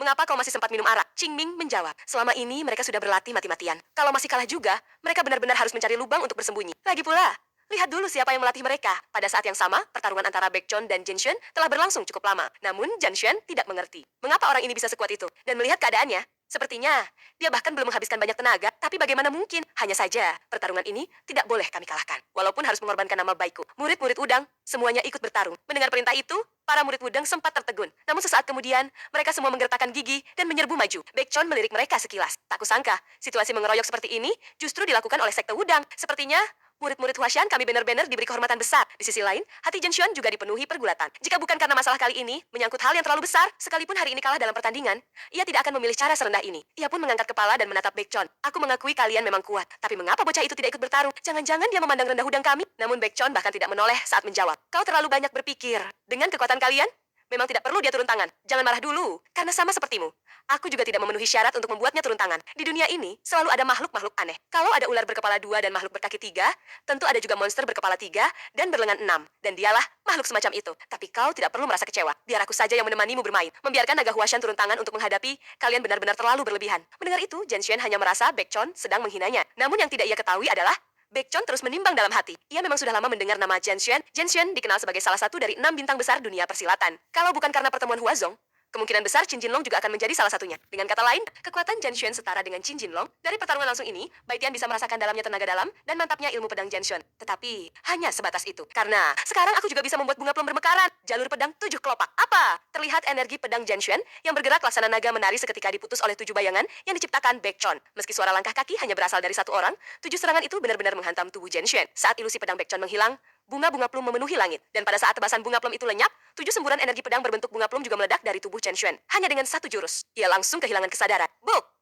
Tubuhnya roboh ke tanah. Sementara itu, semua orang di sekitar seolah terpukau oleh bunga-bunga plum yang memenuhi langit. Bahkan Qingming pun tidak dapat menahan diri. Anak itu benar-benar berkembang. Bagi pemimpin sekte Wei, ini juga pertama kalinya ia menyaksikan pemandangan semegah itu. Sosok Baekjeon seakan meninggalkan kesan yang tak terlupakan bagi semua orang yang hadir. Hanya Qingming yang bahkan tidak berpura-pura menahan diri. Ia terus berteriak, paman guru Baekjeon benar-benar hebat. Seketika, ucapan itu membuat rasa bangga Baekjeon kembali muncul. Di sisi lain, Injong terus mengeluh, aku ini yang paling lemah di antara kami. Kenapa justru paling banyak orang yang datang mengepungku? Lalu ia buru-buru menunjuk ke arah lain. Pergi cari dia saja. Bibi guru Liu adalah orang terkuat kedua di antara kami berempat. Melihat Liu Yixu lagi, gerakan pedangnya bagaikan seorang penari yang anggun. Setiap gerakannya bersih dan tegas. Para murid Wudang sama sekali tidak dapat menemukan celah. Mereka berniat menyerang dari sudut mati. Namun Liu Yixu memusatkan pandangannya. Lalu tubuhnya sedikit merendah. Gerakan sederhana itu justru membuat para murid Wudang sejenak terpaku. Dan dalam sekejap itu, Liu Yixu langsung mengayunkan pedangnya dan menerbangkan mereka semua. Pemandangan itu membuat 3 orang yang sedang mengepung Yingjong ikut tertegun. Tiba-tiba Baekjeon bertanya, masih ingin melanjutkan? Para murid kalian sudah mengalami luka serius. Kalau tidak segera diobati, aku khawatir akan terjadi sesuatu. Apakah pertikaian ini memang sepadan dengan mempertaruhkan nyawa kakak seperguruan kalian? Sebenarnya mereka juga tahu. Sekarang mereka sudah tidak mungkin menang. Mendengar perkataan Baekjeon, mereka segera mengangkat rekan-rekan seperguruan yang terluka dan pergi meninggalkan gerbang. Huaying dengan langkah sempoyongan. Sebelum mereka pergi, Baekjeon memperingatkan mereka, kakak seperguruan kalian telah mempertaruhkan nama pedang tak terkalahkan. Kalau kalian tidak ingin namanya tercemar, jangan pernah mendekati gerbang Huaying lagi. Setelah mengatakan itu, Baekjeon memberi hormat ringan. Selamat jalan, kami tidak akan mengantar. Barulah setelah itu ia menyarungkan pedangnya dan berjalan perlahan ke hadapan Wei Lishan. Pemimpin sekte Wei, mulai hari ini, gerbang Huaying telah aman. Ungkapan, terima kasih. Wei Lishan yang tak terucapkan dengan kata-kata dibalas dengan sikap yang sangat hormat oleh keempat orang itu. Mereka pun membalas hormat. Pemimpin sekte Wei terlalu sungkan. Ini memang adalah tanggung jawab kami. Melihat pemandangan itu, Qingming hanya tersenyum tipis. Suasana seperti ini benar-benar mengharukan. Malam itu, pemimpin sekte Wei mengantar para murid Huashan yang datang dari jauh. Meskipun gerbang utama telah hancur, ia sama sekali tidak memedulikannya. Saat mengingat perkataan ayahnya, ia tidak dapat menahan diri untuk menghela napas. Saat menoleh ke belakang, Ia berpikir bahwa mereka pasti juga sedang merayakan pencapaian besar hari ini. Tadi aku tidak bisa menahan amarahku kepada mereka. Aku harus meminta maaf atas semua itu. Brok! Wei Lishan mendorong pintu hingga terbuka. Namun, orang-orang di dalam sudah dibuat tunggang langgang. Baekchon yang melihat itu tak mampu menghentikannya. Lalu buru-buru berteriak, "Tenang dulu! Orang-orang Wudang udah pergi. Tidak ada gunanya melakukan ini lagi. Dan ketua sekte sudah berkali-kali berpesan agar kau jangan membuat masalah. Aku mohon padamu, jangan pergi." Sambil mengenakan pakaian malamnya, Qingming berkata, "Meskipun penampilan kalian dalam pertandingan tadi sangat tidak memuaskanku, demi kalian sudah menang.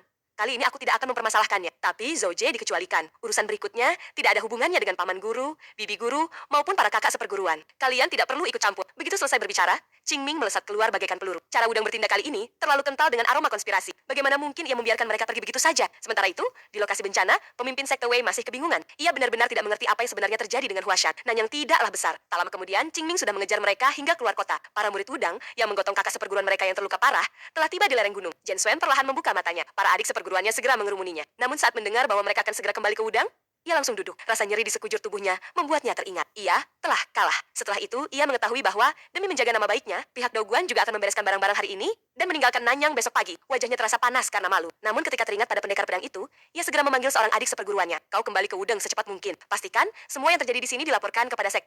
Kita tidak boleh pulang begitu saja. Kalaupun harus menunggu, kita menunggu di gunung." "Tidak perlu." Suara yang tiba-tiba terdengar itu membuat Chen Xuan terkejut. Saat menoleh, barulah ia menyadari bahwa yang datang adalah paman gurunya, Wu Zhen. Ia adalah salah satu dari 3 murid generasi pertama Wudang yang paling kuat. Namun mengapa salah satu dari 3 pedang Wudang itu tiba-tiba muncul di Nanyang? Dengan statusnya saja, sudah cukup untuk menarik perhatian banyak orang di dunia persilatan. Namun Wu Zhen tampaknya tidak terlalu memedulikan pertanyaan itu. Baru setelah mengetahui apa yang dialami para muridnya di gerbang Huaying, wajahnya menunjukkan ketidakpuasan yang mendalam. Yang hilang dari Chen Xuan bukan hanya nama baiknya sendiri, karena setiap tindakannya yang ditertawakan dan dicela orang selalu adalah Wudang yang berdiri di belakangnya. Jan Xuan juga memahami hal itu. Karena itu, ia menerima seluruh teguran paman gurunya. Namun jauh di lubuk hatinya, ia tetap tidak bisa tenang. Wu Zhen kemudian berkata, "Nanyang akan kami tinggalkan. Karena misteri benih pedang sudah berhasil kami pecahkan di dalam sek. Jadi kami akan langsung melewati Nanyang dan hanya mengambil pusaka rahasia. Tetapi penghinaan karena kalah dari Huashan. Suatu hari nanti, harus kalian balas. Sekarang yang harus kalian lakukan adalah bangkitkan semangat. Murid yang terluka, kembali ke Wudang. Yang lainnya ikut denganku." "Jan Xuan, kondisi lukamu putuskan sendiri dengan tenang. Ini bukan sesuatu yang perlu dipermalukan." Baru saja ia selesai berbicara, Wu Zhen tiba-tiba menoleh. Jan Xuan pun ikut terkejut. Ia tidak tahu mengapa paman gurunya mendadak seperti itu. Lalu terdengar suara dingin Wu Zhen. "Keluar sekarang juga." Saat melihat lebih saksama,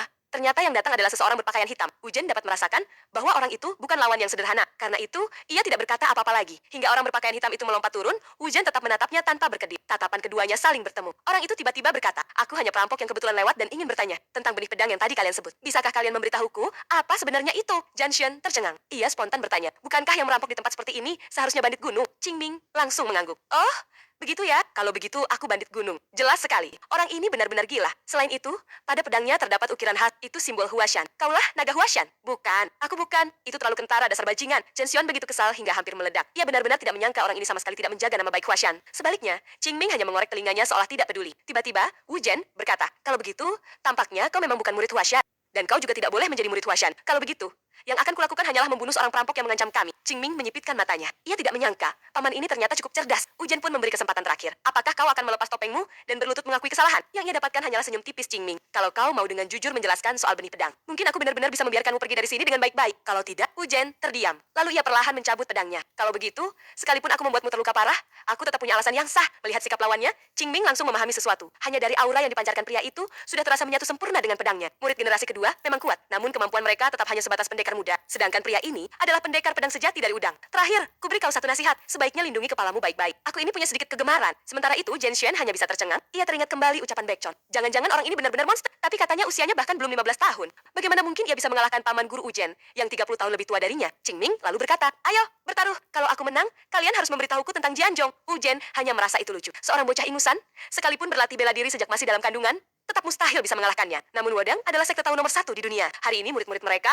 telah dipermalukan di Nanyang. Jika sekarang ada kesempatan, tentu ia harus membalasnya. Ujen pun berkata, "Kalau kau kalah, kau harus bersujud kepadaku untuk mengakui kesalahanmu dan mengakui bahwa Huashan sama sekali tidak sebanding dengan Hudang." Qingming mengorek telinganya. "Kalau sudah selesai memutuskan, cepat mulai saja." Ucapan itu membuat Ujen cukup terkejut. Kesombongan bocah itu benar-benar kelewatan. Tatapannya pun berubah semakin dingin. Namun Qingming sama sekali tidak peduli seberapa besar harga diri lawannya. Begitu pedang diayunkan, di wajah Ujen tiba-tiba muncul goresan darah tipis. Melihat lagi ke belakangnya, sebuah pohon besar telah tertebas menjadi 2. Barulah pada saat itu, Ujen benar-benar membuang seluruh sikap meremehkannya. Sementara Qingming berkata, "Salam pemukaku, memang agak kasar. Aku hanya tidak ingin kau terlalu meremehkanku hingga aku kehilangan kesempatan langka untuk melihat bagaimana ilmu bela diri Jiang Hu berkembang selama 100 tahun ini." Ujen berkata, "Terima kasih, karena tadi kau masih menahan diri." Qingming menggantungkan pedangnya santai. hal kecil. Sekarang kau sudah bisa bertarung sekuat tenaga, kan? Detik berikutnya, mata Qingming tiba-tiba membelalak. Wu-Zhen ternyata berhasil lolos dari pengunciannya.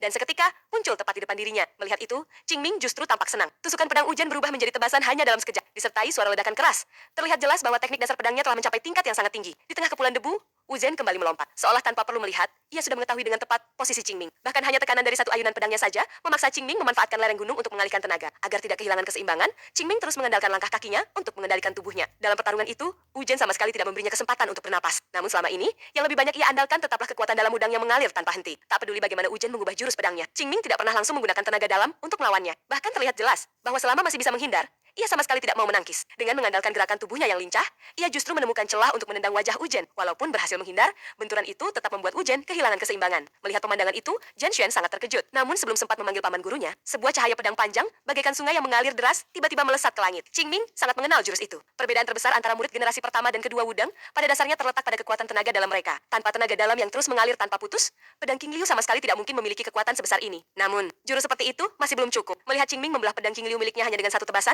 Wu-Zhen pun terkejut. Namun matanya segera berkilat. Tenaga dalam yang luar biasa besar mengalir deras ke dalam pedangnya. Aura pedang yang terbentuk langsung memancar seperti sungai besar yang bermuara ke laut. Bahkan, angin kencang yang tercipta membuat Zhen Xuan merasa seolah dirinya akan tersapu habis dalam pikirannya. Pedang Tai King milik paman guru Wu-Zhen yang telah mencapai kesempurnaan pasti tidak mungkin bisa ditahan bocah itu. Saat melihat Qingming ditelan oleh aura pedang tersebut, Wu-Zhen juga mengerahkan seluruh kekuatannya. Namun, raut wajahnya mendadak dipenuhi keterkejutan. Qingming kembali membelah aura pedangnya hanya dengan satu ayunan. Dengan suara keras, aura pedang itu justru berbalik menghantam tubuh Wu-Zhen sendiri. Serangan balik yang datang tiba-tiba itu hampir membuatnya pingsan di tempat. Saat kembali memandang Qingming, tatapan matanya sudah dipenuhi rasa kecewa. 3 pedang udang masa kini ternyata sama sekali tidak berada pada tingkat yang sama dengan 100 tahun yang lalu. Kalau begitu, aku pukuli kau dulu. Tatapan tajam di mata Qingming terus mendekat. Wu-Zhen yang panik segera berguling menghindar. Namun gelombang kejut sesudahnya tetap menerbangkannya jauh. Pakaian tempur Wu-Zhen langsung robek. Ia tahu kalau tadi serangan itu benar-benar mengenainya, kemungkinan terbesar adalah mati seketika. Kekuatanku jauh di bawahnya. Pikiran itu baru saja muncul di benaknya.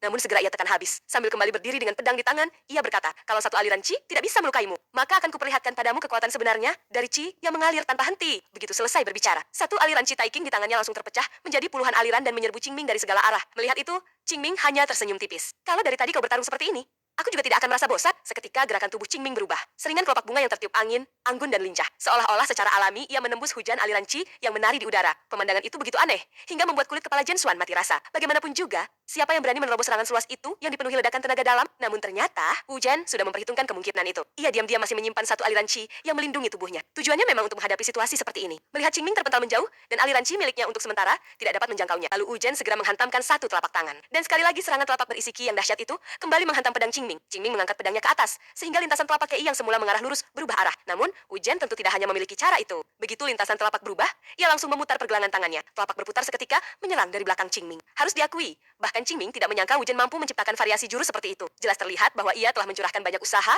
untuk mengembangkan tekniknya. Namun, Qingming menghentakkan kaki belakangnya. Ledakan dahsyat langsung tercipta di udara. Bahkan Wu-Zhen sendiri tidak mampu melihat dengan jelas apa yang baru saja terjadi. Yang ia lihat hanyalah Qingming melesat turun memanfaatkan daya dorong tadi, melaju ke arahnya dengan kecepatan luar biasa. Melihat itu, Wu-Zhen segera melompat mundur, menghadapi lawan yang mampu mematahkan seluruh jurusnya hanya dalam sekejap membuatnya merasakan tekanan yang belum pernah ia alami. Kalau begini terus, hasilnya, tidak, aku harus menang. Meskipun pihak sekte belum mengizinkanku menggunakan jurus ini. Di kejauhan, Zhen Xuan juga menyadari gerakan pamannya. Itu, gerakan awal pedang Tai Chi, puncak tertinggi dari ilmu pedang udang. Ia tidak menyangka pihak sekte ternyata sudah mengajarkan jurus itu kepada Wu-Zhen. Sementara Qingming memandang diagram Tai Chi yang begitu dikenalnya. Ekspresinya langsung berubah muram. Ia benar-benar kesal. Memang benar, jurus itu sangat kuat. Tetapi, dengan ilmu pedang yang sudah benar-benar kau kuasai saja, kau masih bukan tandinganku. Lalu sekarang kau malah berani memakai jurus yang bahkan belum benar-benar kau kuasai. Memangnya kau ingin mati? Begitu berpikir demikian, Qingming langsung mengayunkan pedangnya seperti sebuah palu dan menghantamkannya tanpa ampun. Wu-Zhen bahkan bisa mendengar suara retakan dari pinggangnya sendiri. Ia sama sekali tidak mengerti. Semula ia mengira jurus ini pasti bisa membalikkan keadaan. Lalu, mengapa Qingming justru semakin menekannya? Di mata Qingming, orang ini benar-benar bermasalah. Bahkan setelah 100 tahun berlalu, ternyata tidak banyak berubah. Ini bukan lagi soal siapa yang lebih kuat. Mereka terlalu sedikit mengalami pertarungan hidup dan mati, sehingga sama sekali tidak tahu batas kemampuan diri sendiri. Dalam keadaan setengah sadar, Wu-Zhen seolah mendengar Qingming berkata, "Kepalamu." Saat itu, hanya ada satu pikiran di benaknya. Lindungi kepala. Ia buru-buru mengangkat pedangnya melintang di atas kepala. Namun, pedang yang sedari tadi dipakai Qingming sebagai palu, tiba-tiba berhenti di udara. Wu-Zhen ikut tertegun. Detik berikutnya, kepalan tangan Qingming sudah menghantam wajahnya. Melihat paman guru mereka dipukuli seperti itu, para murid Wudang sudah ketakutan setengah mati. Tak lama kemudian, Wu-Zhen akhirnya kehilangan kesadaran. Qingming memandangnya seperti melihat orang bodoh. Aku sudah menyuruhmu melindungi kepalamu. Yang kau lakukan malah cuma mengangkat pedang. Anggap saja ini pelajaran. Baru kemudian, Qingming tersentak. Celaka, kalau dia kupukul sampai pingsan. Bagaimana aku bisa tahu soal Jianzhong? Ia pun menggaruk kepala. Lalu, menunjuk Zhen Xuan. Qingming melambaikan jarinya, menyuruhnya mendekat. Kepala Zhen Xuan hampir meledak karena gugup. Dalam situasi seperti ini, siapa yang berani mendekat. Namun ia juga tidak berani menentang Qingming. Dengan langkah berat, ia akhirnya berjalan menghampiri. Qingming langsung menanyakan soal Ji Hanzhong. Namun Zhen Xuan tetap tidak mau mengucapkan sepatah kata pun. Qingming langsung tahu bahwa orang ini keras kepala. Kalau kau tidak mau bicara, aku akan membangunkan orang yang seharusnya bicara. Bagaimanapun juga, taruhan kami itu urusan antara aku dan dia. Sebenarnya selama bertahun-tahun aku selalu merasa kekerasan tidak bisa menyelesaikan semua masalah. Tapi menurutku, sebagian besar masalah tetap bisa diselesaikan dengan kekerasan. Aku tinggal memukulnya sampai sadar atau sampai mati. Kalian jangan coba-coba memberitahuku dulu. Di bawah tekanan seperti iblis itu, Chen Xion akhirnya membuka mulut. Tolong, letakkan dulu paman guru. Namun Qingming justru mengangkat tubuh Hujan lebih tinggi, lalu menggoyang-goyangkannya sambil tersenyum. Tenang saja, asal kau menjelaskan semuanya dengan jujur, orang ini tidak akan kenapa-kenapa. Saat itu, Jen Xuan sudah mati rasa. Akhirnya, ia berkata, belum lama ini, salah satu perguruan cabang udang kemasukan pencuri. Dalam proses pengejaran dan penyelidikan, tanpa sengaja kami memperoleh sebuah peta harta karun. Setelah berhasil memecahkan rahasia peta itu, kami baru mengetahui bahwa tempat tersebut adalah sebuah Jianzhong. Lokasinya berada di sekitar Nanyang. Hanya saja kami baru mengetahui daerahnya.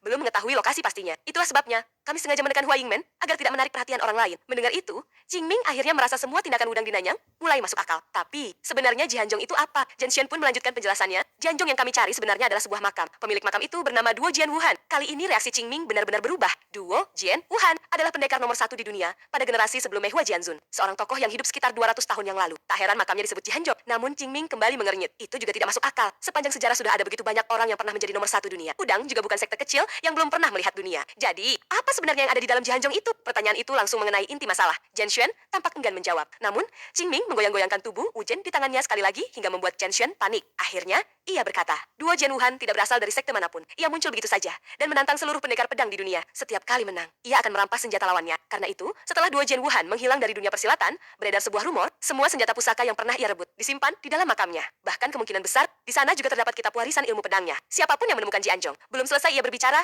Qingming sudah melambaikan tangan. Cukup, cerita klise seperti itu tidak usah diteruskan. Jadi maksud kalian adalah menggali makamnya, lalu mengambil seluruh senjata pusaka dan kitab ilmu pedangnya. Melihat Zhen Xuan mengangguk, Qingming langsung melepaskan tangan yang memegang Wujen. Plek! Sebuah tamparan keras kembali mendarat di wajah Wujen. Mulut kalian memang tidak pernah mengucapkan kebenaran. Memangnya begini cara Wujen mendidik murid-muridnya? Zhen Xuan hendak menjelaskan. Namun Qingming langsung menariknya. Lihat aku. Apa aku kelihatan seperti orang bodoh? Memang, kau tidak berbohong. Tapi kau juga tidak mengatakan semuanya. Sudahlah, kau tak usah bicara lagi. Nanti setelah orang ini sadar, biar dia sendiri yang menjelaskannya. Kalau kau menyuruhku percaya Wudang melakukan semua ini hanya demi benda-benda seperti itu, kalau Zhong Zhenren mendengarnya, mungkin beliau akan turun dari langit dan menghancurkan kepala kalian semua. Melihat paman gurunya hampir dipukuli sampai mati, Zhen Xuan benar-benar panik. Tepat saat Qingming hendak kembali memukul, Zhen Xuan berteriak, Yao Xiansheng, begitu kata itu terdengar. Angin di dalam hutan tiba-tiba bertiup kencang. Kepalan tangan Qingming pun berhenti. Ia bahkan tidak lagi memedulikan Wujen yang ada di tangannya. Ia menatap lurus ke arah Zhen Xuan. Du Jian Wuweng ternyata adalah Yao Xiansheng, alkemis nomor 1 di dunia. Setelah mendapat anggukan sebagai jawaban, bahkan Qingming pun tak kuasa membelalakan matanya. Sesaat kemudian, ia tertawa. Benar, kalau begitu, semuanya masuk akal. Selama ini, tidak ada yang mengetahui. Tetapi pil Hunyuan yang dia racik mengandung tenaga dalam yang sangat kuat. Bahkan 100 tahun yang lalu, setiap kali pil Hunyuan muncul, pasti akan memicu pertumpahan darah. Dan sekarang, ini adalah makam tabib abadi. Bukankah itu berarti di sana juga terdapat resep pil Hunyuan? Melihat nyawanya akhirnya selamat, Zhen Xuan mengembuskan napas lega sambil tubuhnya gemetar. Dia mendongak menatap pemuda yang bagaikan iblis itu. Bahkan penutup wajahnya sudah basah oleh air liurnya sendiri. Dia sadar bahwa tidak ada lagi gunanya menyembunyikan apapun. Akhirnya Zhen Xuan menceritakan semua yang diketahuinya tanpa menyisakan sedikit pun. Dia mengatakan bahwa kekuatan luar biasa Zhenzu Wuhan pada masa itu telah membuat banyak orang curiga bahwa dialah tabib abadi. Meskipun Wuhan sendiri membantahnya secara langsung. Setelah kematiannya, seorang sahabat dekatnya diam-diam membocorkan identitas tersebut. Hingga hari ini, hanya segelintir sekte yang mengetahui rahasia itu. Jadi, sekarang Anda bisa melepaskan kami, bukan? Qingming menepuk dadanya. Tenang saja, serahkan saja peta harta karunnya. Lalu kalian boleh pergi. Melihat tatapan ketakutan Zhen Xuan, Qingming justru merasa itu sangat masuk akal. Lagi pula, kalian sudah berhasil memecahkan peta itu. Dan sekarang aku juga sudah mengetahui semua rahasianya. Cepat atau lambat, sekte Wudang pasti akan mengejarku untuk membalas dendam. Kalau nanti aku bahkan tidak mendapatkan petanya, bukankah aku akan rugi besar? Jadi setidaknya, serahkan peta itu kepadaku agar aku tidak pulang dengan tangan kosong. Kalau tidak, Qingming perlahan mengangkat satu kakinya. Seketika seluruh lembah berguncang disertai dentuman keras. Pilih sendiri. Serahkan peta hartanya, atau kubenamkan tubuhmu di sini. Menyisakan kepalamu saja. Sampai aku menemukan makom tabib abadi. Zhen Xuan gemetar menatap sosok iblis di hadapannya. Sebagai salah satu dari 6 bintang besar dunia persilatan. Untuk pertama kalinya, dia tak mampu lagi menahan tangisnya. Setelah memperoleh peta harta dari Wudang, Qingming langsung menelitinya. Setiap guratan di atas peta itu dikenalnya. Namun ketika semuanya disatukan, isinya justru sama sekali tidak bisa dipahami. Dia pun merasa tidak terima. Masa benda sekecil ini bisa menyulitkan Plum Blossom Sword Saint? Dia terus menatap perkamen itu, hingga matanya hampir menempel di atasnya. Sayangnya, semakin lama diperhatikan, semakin membuatnya pusing. Tidak bisa disalahkan. Keahliannya memang menghajar orang, sementara menggunakan otak untuk memecahkan teka-teki bukanlah bidangnya. Karena itu, dia menggantungkan harapannya kepada para paman guru dan kakak seperguruannya. Namun, sekte Wudeng pasti akan segera mengirim banyak murid kemari. Waktu yang dimiliki Qingming paling lama hanya 3 hari. Meski begitu, resep pil Hunyuan adalah kunci penting yang dapat mengangkat Huashan menjadi sekte pedang nomor 1 di dunia.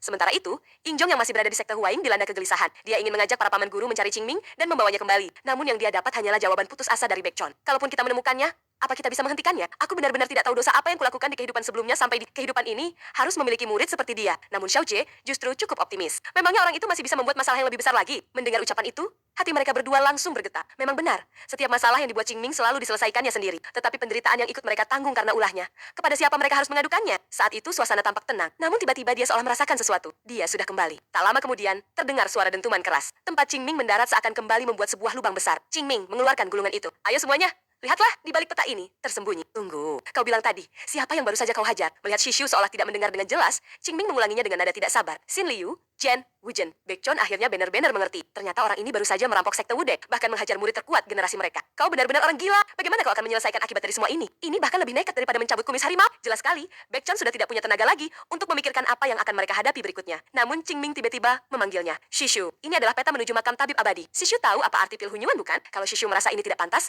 akan kukembalikan saja. Mendengar itu, Baekchon langsung terdiam. Benda ini benar-benar seperti racun. Mengapa harus resep pil hunyuan? Konon, hanya dengan meminum satu butir saja, seseorang bisa memperoleh tambahan kekuatan selama bertahun-tahun. Bagaimana mungkin dia bisa melepaskannya? Ditambah lagi, bujukan Qingming. Akhirnya ekspresi semua orang berubah. Xiao Jie juga merasa bahwa karena masalah sudah terlanjur terjadi, maka sebelum orang-orang udang datang berbondong-bondong, pilihan terbaik adalah memecahkan peta itu terlebih dahulu. Yang tidak disangka. Bahkan Yingjong juga merasa bahwa sekarang mereka hanya bisa mempertaruhkan semuanya. Sementara itu, kepala Baekchon terasa seperti hendak pecah. Dia menggertakkan giginya erat-erat. Jadi, kita hanya perlu memecahkan peta ini. Benar? Mendengar itu, Qingming malah tersenyum. Benar, selama peta ini bisa dipecahkan, apapun caranya, aku pasti akan menemukan jalan untuk memasuki makam tabib abadi. Melihat tidak ada lagi jalan untuk mundur, Baekchon akhirnya membuang semua keraguannya dan memutuskan untuk terus maju. Yingjong, Zhou Jie, dan adik Liu, kita harus mengerahkan segala cara. Malam ini juga kita harus memecahkan peta ini. Demi Pilhunyuan. Melihat itu, Qingming tersenyum puas. Meski awalnya semua orang terpaksa naik ke kapal yang sama, kini semangat mereka sama-sama berkobar. Bahkan ketua sekte Huaing yang berada tidak jauh dari sana pun terkejut hingga membuka pintu kamarnya. Dia hanya bisa menghela napas. Sekte Huaing sudah dihancurkan hingga bahkan tidak memiliki satu dinding utuh lagi. Sejak rombongan itu datang, bayangan dalam hatinya semakin hari semakin berat. Saat sedang memikirkannya, tiba-tiba ketua sekte Wei memegangi dadanya dan batuk dengan hebat. Dia mengerti bahwa luka dalam tidak mungkin disembuhkan hanya dengan obat-obatan. Namun sekarang, sekte Huaing baru saja berhasil melewati krisis. Dia tidak boleh membiarkan orang lain melihat dirinya dalam keadaan seperti ini. Pria parubaya itu berjalan sempoyongan ke depan. Dia hanya bisa berharap, setelah tidur semalam, kondisinya mungkin akan sedikit membaik selama sekte Huaing bisa kembali stabil. Menyerahkan posisi ketua sekte kepada putranya, nanti tidak akan menghadapi terlalu banyak hambatan. Meskipun usia putranya masih sangat muda. Namun tiba-tiba, brok! Qingming menerobos masuk ke dalam. Pemandangan itu membuat ketua sekte Wei segera menenangkan pikirannya. Setelah memanfaatkan cahaya lilin untuk melihat siapa yang datang, barulah dia sedikit menghela napas lega. Namun, tatapan Qingming saat ini begitu tajam. Dia menutup pintu dengan keras, lalu berjalan santai hingga tiba di hadapan ketua sekte Wei. Ketua sekte, sekarang aku harus menyelesaikan satu hal yang sangat penting. Bersamaan dengan suara rintihan pria itu, telapak tangan Qingming tiba-tiba memancarkan tenaga dalam yang sangat murni. Jangan bicara. Yang Anda alami adalah luka dalam. Kalau tidak segera diobati, Anda akan mati. Namun ketua sekte Wei masih ingin melawan. Bagaimana mungkin? Dia tidak mengetahui akar masalahnya sendiri. Cara menyembuhkan luka, dalam selain mengandalkan Qi sendiri untuk meluruskan kembali meridian yang kacau. Satu-satunya cara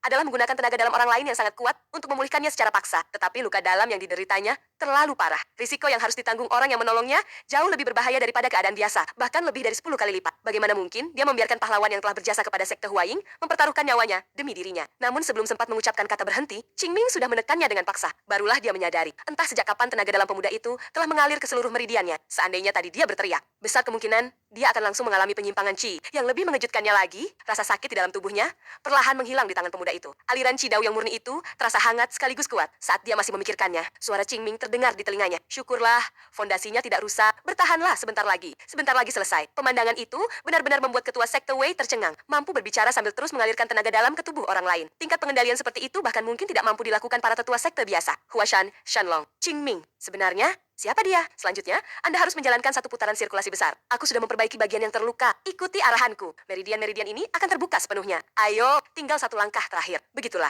Qingming memperhatikan aliran Qi ketua sekte Wei. Qi itu mengalir ke seluruh tubuh seperti sungai yang deras. Lalu akhirnya kembali berkumpul di dantiannya. Dengan membimbingnya mengedarkan Qi. Risikonya tanpa diragukan kembali, meningkat berkali-kali lipat. Sedikit saja terjadi kesalahan. Luka yang dideritanya bisa menjadi jauh lebih parah. Namun waktu mereka sangat terbatas. Ditambah lagi, jika kondisi tubuh ketua sekte Wei terus ditunda, dia khawatir tubuhnya akan segera runtuh. Jadi, bertahanlah. Aku Qingming. Menjamin Anda akan baik-baik saja. Setelah seluruh kotoran yang menumpuk di dalam tubuh pria itu dipaksa keluar, Qingming perlahan menarik kembali tenaga dalamnya. Satu putaran sirkulasi besar pun selesai. Namun, Qingming tidak memberitahu ketua Sekte Wei bahwa untuk menyembuhkan luka dalamnya sepenuhnya, putaran sirkulasi besar seperti tadi harus diulang sebanyak 12 kali. Malam pun berlalu sangat panjang. Cahaya terus memancar dari ruangan ketua Sekte Wei. Barulah setelah Qingming menarik kembali tenaga dalamnya untuk terakhir kalinya, seluruh tubuh pria itu mengepulkan uap. Ketika Qingming benar-benar melepaskan tangannya, ketua Sekte Wei merasakan perubahan pada tubuhnya. Saat itu, dia bahkan merasa seolah sedang bermimpi. Rasa sakit akibat luka dalam kini benar-benar telah lenyap. Dengan tubuh yang masih gemetar, Wei Menzu bertanya kepada Qingming, apa yang sebenarnya terjadi padaku? Namun yang ia dapatkan hanyalah jawaban singkat. Huashan akan mengingatnya. Kebaikan yang telah Tuan Ketua berikan kepada Huashan selama puluhan tahun tidak akan kami lupakan. Karena itu, teruslah menjaga rakyat Huashan seperti sekarang. Sampai suatu hari nanti, Hua Yingmen dan Huashan sama-sama termasyhur di seluruh dunia. Mendengar kata-kata itu, air mata Wei Menzu langsung mengalir. Bukankah inilah saat yang telah ia impikan selama bertahun-tahun? Dengan suara bergetar ia berkata, aku pasti akan menjaga Huashan. Pasti, keesokan paginya, matahari bersinar cerah. Namun mata Qingming justru dipenuhi kebingungan. Keadaan di dalam ruangan sudah jauh lebih berantakan dari sebelumnya. Bai Tian tampak menggaruk-garuk kepala dengan wajah kusut. Cao Ji terus memaki dirinya sendiri sebagai orang bodoh. Bahkan rambut Injong rasanya tinggal menunggu waktu untuk botak. Sedangkan sudut ruangan yang paling suram sudah pasti ditempati Liu Yixu. Qingming tiba-tiba bertanya, kalian sedang apa? Melihat tatapan mereka yang muram seperti menantu perempuan yang diperlakukan tidak adil. Qingming akhirnya sadar kalau dirinya rupanya telah memberikan tekanan besar kepada mereka. Tapi, bukankah Hudang berhasil memecahkan peta itu? Bai Tian hanya bisa menoleh dengan canggung. Ya, ini juga tidak sepenuhnya salah kami. Sebuah sekte sebesar Hudang menghabiskan waktu berbulan-bulan untuk memecahkannya. Mana mungkin kami berempat bisa menguraikannya hanya dalam semalam. Namun masalah terbesar bukan itu. Kalau Hudang mengerahkan seluruh kekuatannya, bahkan Qingming saat ini pun akan kesulitan bergerak leluasa. Dan membiarkan mereka begitu saja mendapatkan resep pil Hunyuan, jelas bukan sesuatu yang rela mereka lakukan. Meskipun sekarang mereka yakin peta itu asli, mereka benar-benar sudah kehabisan akal. Injong berkata, kalaupun kita nekat, dengan kekuatan kita saja, tetap tidak mungkin bisa melawan Wudang. Tunggu sebentar. Tunggu sebentar, kakak senior. Tadi kau bilang apa? Benar. Hanya dengan kita saja memang tidak akan bisa mengalahkan Wudang. Tatapan Qingming langsung berubah. Jelas sekali ia kembali memikirkan cara yang paling sering digunakannya. Baru sekarang ia sadar. Karena terlalu memikirkan peta harta karun, ia hampir lupa bahwa mereka bisa menyebarkan berita ini ke seluruh dunia persilatan. Begitu situasi menjadi kacau, ia akan punya kesempatan memancing di air keruh. Walaupun Bai Tian masih sulit menerima rencana segila itu, Injong memikirkannya sejenak lalu mengangguk. Memang. Sepertinya ini bisa dilakukan. Bagaimanapun juga, Udang terlalu kuat bagi kita. Tapi kalau seluruh sekte di dunia ikut berdatangan. Mendengar itu, Zhao Jie pun akhirnya memahami maksud Qingming. Jadi, paman bela diri Bai Tian. Sekarang, sepertinya hanya cara ini yang memberi kita sedikit peluang. Setelah terdiam cukup lama, Bai Tian akhirnya menghela napas panjang. Tapi, bagaimana kita menyebarkan berita ini? Kalau kita sendiri yang berteriak kemana-mana, orang pasti menganggap kita gila. Lagi pula, kita sama sekali tidak punya waktu. Qingming justru sudah mempunyai rencana. Tenang saja. Aku sudah memikirkan seseorang yang bisa melakukannya untuk kita. Kalian istirahat dulu. Aku akan keluar sebentar. Sementara itu, di Wudang, berita bahwa Ujen terluka parah di tangan Qingming akhirnya sampai ke markas utama. Di aula utama, kepala sekte Wudang, Shidao Zhenren, justru tampak tidak terkejut. 2 tahun lalu, dia sudah mampu mengalahkan murid generasi kedua Zhongnan, meski masih berstatus murid generasi ketiga. Setelah berlalu selama ini, kalau sekarang dia bisa mengalahkan Ujen, itu masih bisa dimengerti. Namun Zhen Xuan sama sekali tidak mengerti. Baginya, hal seperti itu sama sekali tidak masuk akal. Sang kepala sekte kemudian menjelaskan, ilmu Wudang menekankan kekuatan yang berkembang seiring bertambahnya tenaga dalam. Sebelum tenaga dalam mencapai tingkat tertentu, murid-murid Wudang memang lebih lemah dibanding sekte besar lainnya. Lalu, Zhang Shan, tahukah kau mengapa aku mengatakan semua ini? Aku ingin memberitahumu mengapa kita begitu membutuhkan warisan. Yao Xian, mendengar itu, Zhen Xuan bahkan tidak berani bernapas terlalu keras. Ia sadar, mungkin kunci bagi masa depan Wudang telah hilang karena tangannya sendiri. Namun sang kepala sekte tidak berniat menyalahkannya. Bahkan dirinya sendiri tidak pernah menyangka bahwa Huashan Shenlong sudah tumbuh sekuat itu hingga mampu mengalahkan Uzhen. Lalu, menurutmu, orang seperti apa sebenarnya Huashan Shenlong itu? Zhen Xuan menjawab dengan ragu. Satu-satunya hal yang bisa kupastikan, dia adalah monster. Aku sama sekali tidak berada di dunia yang sama dengannya. Mendengar jawaban itu, Shidao Zhenren ikut terdiam. Bakat dan kekuatan Zhen Xuan bahkan melampaui Uzhen di masa mudanya. Kalau sampai anak seperti itu pun menganggap Huashan Shenlong berada di luar jangkauannya. Setelah berpikir sejenak, sang kepala sekte berkata, bersiaplah.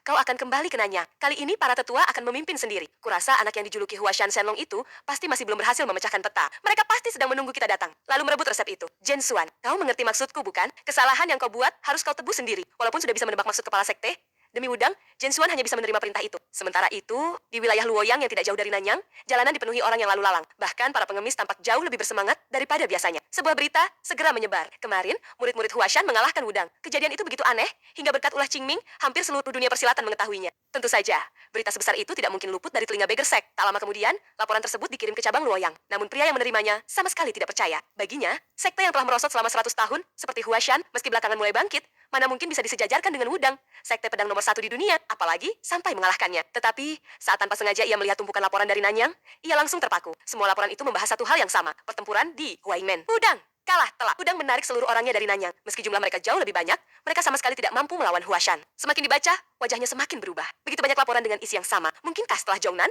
kini bahkan Wudang juga telah dikalahkan Huashan? Itu adalah salah satu dari 9 sekte dan satu perkumpulan yang paling disegani di dunia persilatan. Kebangkitan Huashan. Sepertinya akan membuat dunia persilatan menjadi sangat menarik. Namun tepat saat itu, ia membaca laporan berikutnya. Murid generasi pertama Wudang, pendekar pedang King Liu, Wuzhen, terlihat diseret pulang ke Wudang dengan kereta. Ia benar-benar tercengang. Ini bukan lagi sekadar kabar yang terdengar konyol. Saat ia masih tenggelam dalam pikirannya, terdengar keributan dari luar. Pria itu baru saja hendak memarahi mereka ketika pintu kamarnya berderit dan didorong hingga hancur. Melihat pakaian pria di dalam ruangan serta tongkat kayu yang perlahan digenggamnya, Qingming tersenyum puas. Rupanya inilah ketua cabang pengemis di Luoyang. Ia langsung melangkah, mendekat. Dua murid di belakang pria itu sama sekali tidak berdaya. Hanya bisa memandang Qingming dengan wajah tegang. Ayo, aku membawa sebuah transaksi besar. Selesai berkata demikian, ia sama sekali tidak peduli dengan keadaan markas sekte pengemis yang kumuh. Lalu langsung menjelaskan tujuan kedatangannya. Tentu saja, siapapun tidak mungkin langsung mempercayai omongan orang yang menerobos masuk begitu saja. Pria itu sudah menebak identitas lawannya. Orang gila di hadapannya kemungkinan besar adalah Qingming yang dijuluki Naga Huashan. Ini markas sekte pengemis, bukan pasar. Datang ke sini untuk berjualan, bahkan menghancurkan pintuku. Apa kau sengaja mencari masalah? Mudah. Apakah menurutmu aku, Hong Daguang, terlihat mudah ditindas? Menghadapi pertanyaan itu, Qingming sama sekali tidak peduli. Kalau sekte pengemis tidak menginginkan kesempatan sebesar ini, sementara barang ini begitu berharga, aku akan pergi mencari cabang Xiaowumen yang terdekat. Mendengar itu, Hong Daguang semakin bingung. Baru saja datang ke sekte pengemis, sekarang malah hendak mencari Xiaowumen. Jelas orang ini tahu betul seperti apa sekte pengemis. Namun, melihat sikap Qingming yang menyebalkan, Hong Daguang juga sulit menarik kembali ucapannya. Kalau gara-gara kelalaiannya ia melewatkan urusan besar, jabatan ketua cabangnya mungkin akan berakhir. Akhirnya ia tetap menahan Qingming. Begitu melihat peta harta karun itu, dengan pengalamannya ia langsung tahu bahwa benda itu bukan barang palsu. Namun saat tangannya yang gemetar hendak mengambilnya, Qingming menepuk tangannya hingga berhenti. Hong Daguang memegangi telapak tangannya yang terasa panas. Tatapannya dipenuhi keterkejutan. Ia adalah tetua sekte pengemis. Tetapi pada saat tadi ia sama sekali tidak melihat bagaimana Qingming bergerak. Setelah menenangkan diri, ia pun bertanya, jadi benda ini sebenarnya apa? Di luar ruangan, para murid yang semula hanya menguping, kini sudah tidak bisa menahan rasa penasaran. Qingming tampak mulai tidak sabar. Alasan? Sekte pengemis bisa menjadi salah satu kekuatan utama di dunia persilatan adalah karena jaringan informasi mereka yang tak tertandingi. Dari pejabat tinggi yang diam-diam memiliki beberapa selir, hingga tetangga yang kentut berapa kali semalam. Selama ingin tahu, sekte pengemis bisa mencari jawabannya. Sementara peta makam Yaosian ini, bagi sekte pengemis, jelas merupakan kesempatan untuk kembali mengguncang dunia persilatan. Qingming tahu betul. Begitu peta ini jatuh ke tangan sekte pengemis, tidak sampai sehari seluruh dunia persilatan akan menjadi gila demi membeli informasi tentang makam itu. Hong Daguang juga mulai memahami situasinya. Qingming sengaja tidak menyimpan peta itu sendiri, melainkan menggunakan cara yang tidak biasa ini. Jelas ia ingin terang-terangan mengalihkan perhatian sambil diam-diam mencapai tujuannya. Yang menyebalkan, sekalipun ia sudah memahami semuanya, ia tetap harus mengikuti rencana Qingming. Mampu memanfaatkan situasi seterang-terangan ini, orang ini benar-benar berbahaya. Kalau diberi waktu, mungkin Huashan benar-benar akan dibawanya kembali ke puncak seperti 100 tahun yang lalu. Namun, meski Qingming pintar, bagaimanapun ia masih anak muda. Seberapa besar sebenarnya ia memahami nilai informasi ini? Hong Daguang pun dengan licik mengakui bahwa peta itu memang sangat berharga. Tetapi karena pemilik sebelumnya adalah Wudang, jumlah pembeli pasti akan berkurang. Karena tidak banyak orang berani menyinggung sekte Wudang. Selain itu, apakah peta ini bisa dipecahkan dalam waktu singkat? Juga merupakan risiko yang harus ditanggung sekte pengemis. Namun mengingat reputasimu sebagai naga Huashan, kami untuk sementara tidak akan meragukan keaslian peta ini. Jadi, kami bersedia membelinya seharga 120.000 tale perak. Bagaimana? Qingming terdiam. Ia mengulang pelan. 120.000 tael. Hong Daguang tersenyum puas. Bagaimanapun, jumlah itu sudah merupakan kekayaan besar bagi sebuah sekte. Hanya sekte pengemis yang sanggup mengeluarkan uang sebanyak itu. Namun sebelum ia selesai berbicara, Qingming sudah berdiri dan hendak pergi. Hong Daguang langsung panik. Ia benar-benar tidak menyangka Qingming akan langsung membalikan meja dan pergi begitu saja. Padahal, informasi ini sangat penting bagi sekte pengemis. Meski ia terus menaikkan harga, yang didapat justru bentakan Qingming. Dengan suara keras, Qingming menendang hingga ruangan Hong Daguang kembali rusak. Kalian para pengemis kaya raya berani-beraninya menipu? Jangankan 200.000 tael, ia mengangkat 3 jari. 3 juta tael. Bayar sekaligus. Kurang dari itu, tidak usah bicara lagi. Setelah Qingming dan yang lainnya turun gunung, Xuanchong setiap hari gelisah. Anak-anak itu adalah harapan dirinya dan seluruh Huashan. Ia benar-benar tidak memahami keputusan sang pemimpin sekte. Sebaliknya, pavilion keuangan tampak jauh lebih tenang. Bagaimanapun, ia juga mengkhawatirkan. Apakah anak-anak itu akan baik-baik saja saat menghadapi Wudang? Menghadapi hiburan dari adik seperguruannya, Xuanzong? Xuanzong sama sekali tidak merasa lebih tenang. Xiang, anak-anak itu berbeda dengan kita bukan? Dengan kemampuan mereka, semuanya pasti akan berjalan lancar. Mendengar itu, pavilion keuangan pun mengangguk. Benar juga, asalkan mereka tidak lagi hidup miskin seperti kita. Aku tidak terlalu peduli dengan nama baik. Aku hanya berharap mereka tidak lagi dipandang rendah oleh dunia. Itu saja sudah cukup bagiku. Xuanzong memahami isi hati para adik seperguruannya. Sekarang, selama mereka masih bisa menjadi batu pijakan bagi anak-anak itu sudah cukup. Saat ia sedang berpikir, Yunyan tiba-tiba berlari menghampiri. Ternyata ia baru menerima kabar dari kelompok dagang Bima Sakti. Sehingga segera datang melapor. Di dalam surat tertulis bahwa murid Huashan dan murid Wudang telah bertanding sebagai wakil kedua sekte. Hasilnya, Huashan menang telak. Balai Daoguan juga telah meninggalkan Nanyang. Wah Yingmen selamat dan kini telah kembali merekrut murid. Selain itu, tuan muda kelompok dagang telah berkali-kali memastikan kebenaran berita tersebut. Sama sekali tidak ada yang dilebih-lebihkan. Mendengar itu, Xuanchong hampir kembali limbu. Mereka benar-benar mengalahkan Wudang. Luar biasa. Mungkin suatu hari nanti, Huashan benar-benar akan kembali menjadi salah satu dari 9 sekte dan satu perkumpulan. Walaupun berita ini bukan berasal langsung dari mereka, jika menghitung waktunya. Sekitar 3 hari lagi mereka seharusnya sudah kembali. Mendengar itu, pavilion keuangan bahkan tidak menunggu perintah sang pemimpin sekte. Aku akan segera menyiapkan penyambutan bagi anak-anak yang kembali. Jangan khawatir.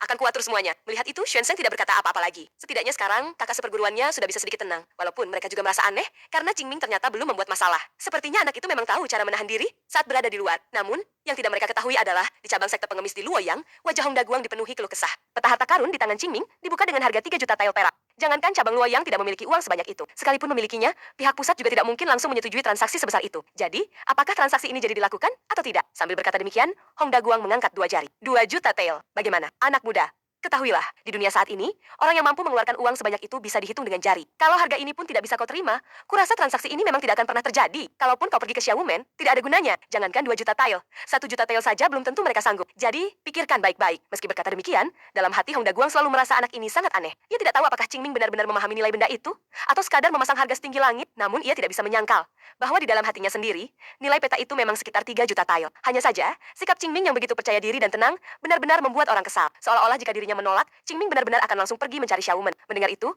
Qingming pun malas melanjutkan tawar-menawar. Ia menyimpan kembali peta itu.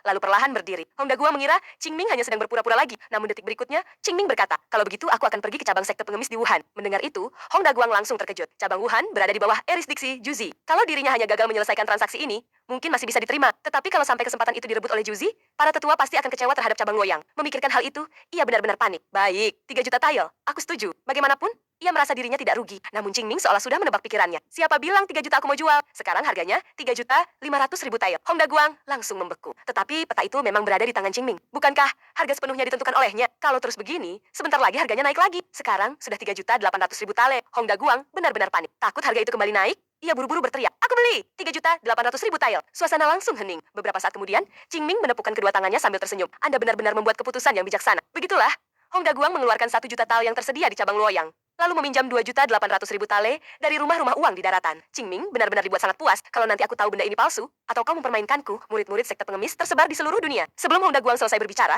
Qingming langsung menyela. Peta itu pasti asli, karena peta harta karun ini sudah berhasil dipecahkan oleh Hudang. Jadi cepatlah berangkat. Sekarang mereka seharusnya sudah berangkat untuk membuka makam pedang. Aku tidak membohongimu. Mendengar itu, keterkejutan Hong Daguang yang semula hanya karena memastikan keaslian peta kini berubah menjadi benar-benar tercengang. Saat seorang murid yang bertugas berlari memandangnya, ia baru menyadari wajah Hong Daguang sudah pucat seperti mayat. Cepat! Tangkap bocah itu! Dengan bentakan keras, untuk pertama kalinya para murid sekte pengemis melihat ketua cabang mereka semarah itu. Beraninya naga Huashan mempermainkanku. Akan kubuat dia tahu akibat berani menyinggung sekte pengemis. Tidak! Akibat berani menyinggungku Hong Daguang. Tak lama kemudian, para murid kembali datang membawa laporan. Markas besar telah mengirim sejumlah bala bantuan. Walaupun jumlah orang yang dapat dikirim untuk sementara masih terbatas. Hong Daguang tahu bahwa yang paling penting sekarang adalah segera menyuruh orang menyalin peta harta karun itu. Peta ini harus dijual sebanyak mungkin. Bahkan proses memilih pembeli pun harus diabaikan. Selain itu, cari tahu kemana perginya naga Huashan. Begitulah, wilayah Nanyang segera dipenuhi arus manusia yang datang tanpa henti. Meskipun dalam beberapa tahun terakhir kabar mengenai makam pedang sering muncul. Kali ini sumber beritanya berasal dari sekte pengemis. Akibatnya, banyak tokoh besar dunia persilatan meninggalkan urusan mereka dan segera bergegas ke sana. Dalam waktu singkat, hampir seluruh Nanyang dipenuhi orang-orang dunia persilatan. Pemandangan itu juga disaksikan langsung oleh para murid udang. Baru 3 hari sejak peta harta karun itu dirampas. Sekarang tempat ini sudah dipenuhi begitu banyak orang. Masuk akal? Mendengar pertanyaan tetua Susan,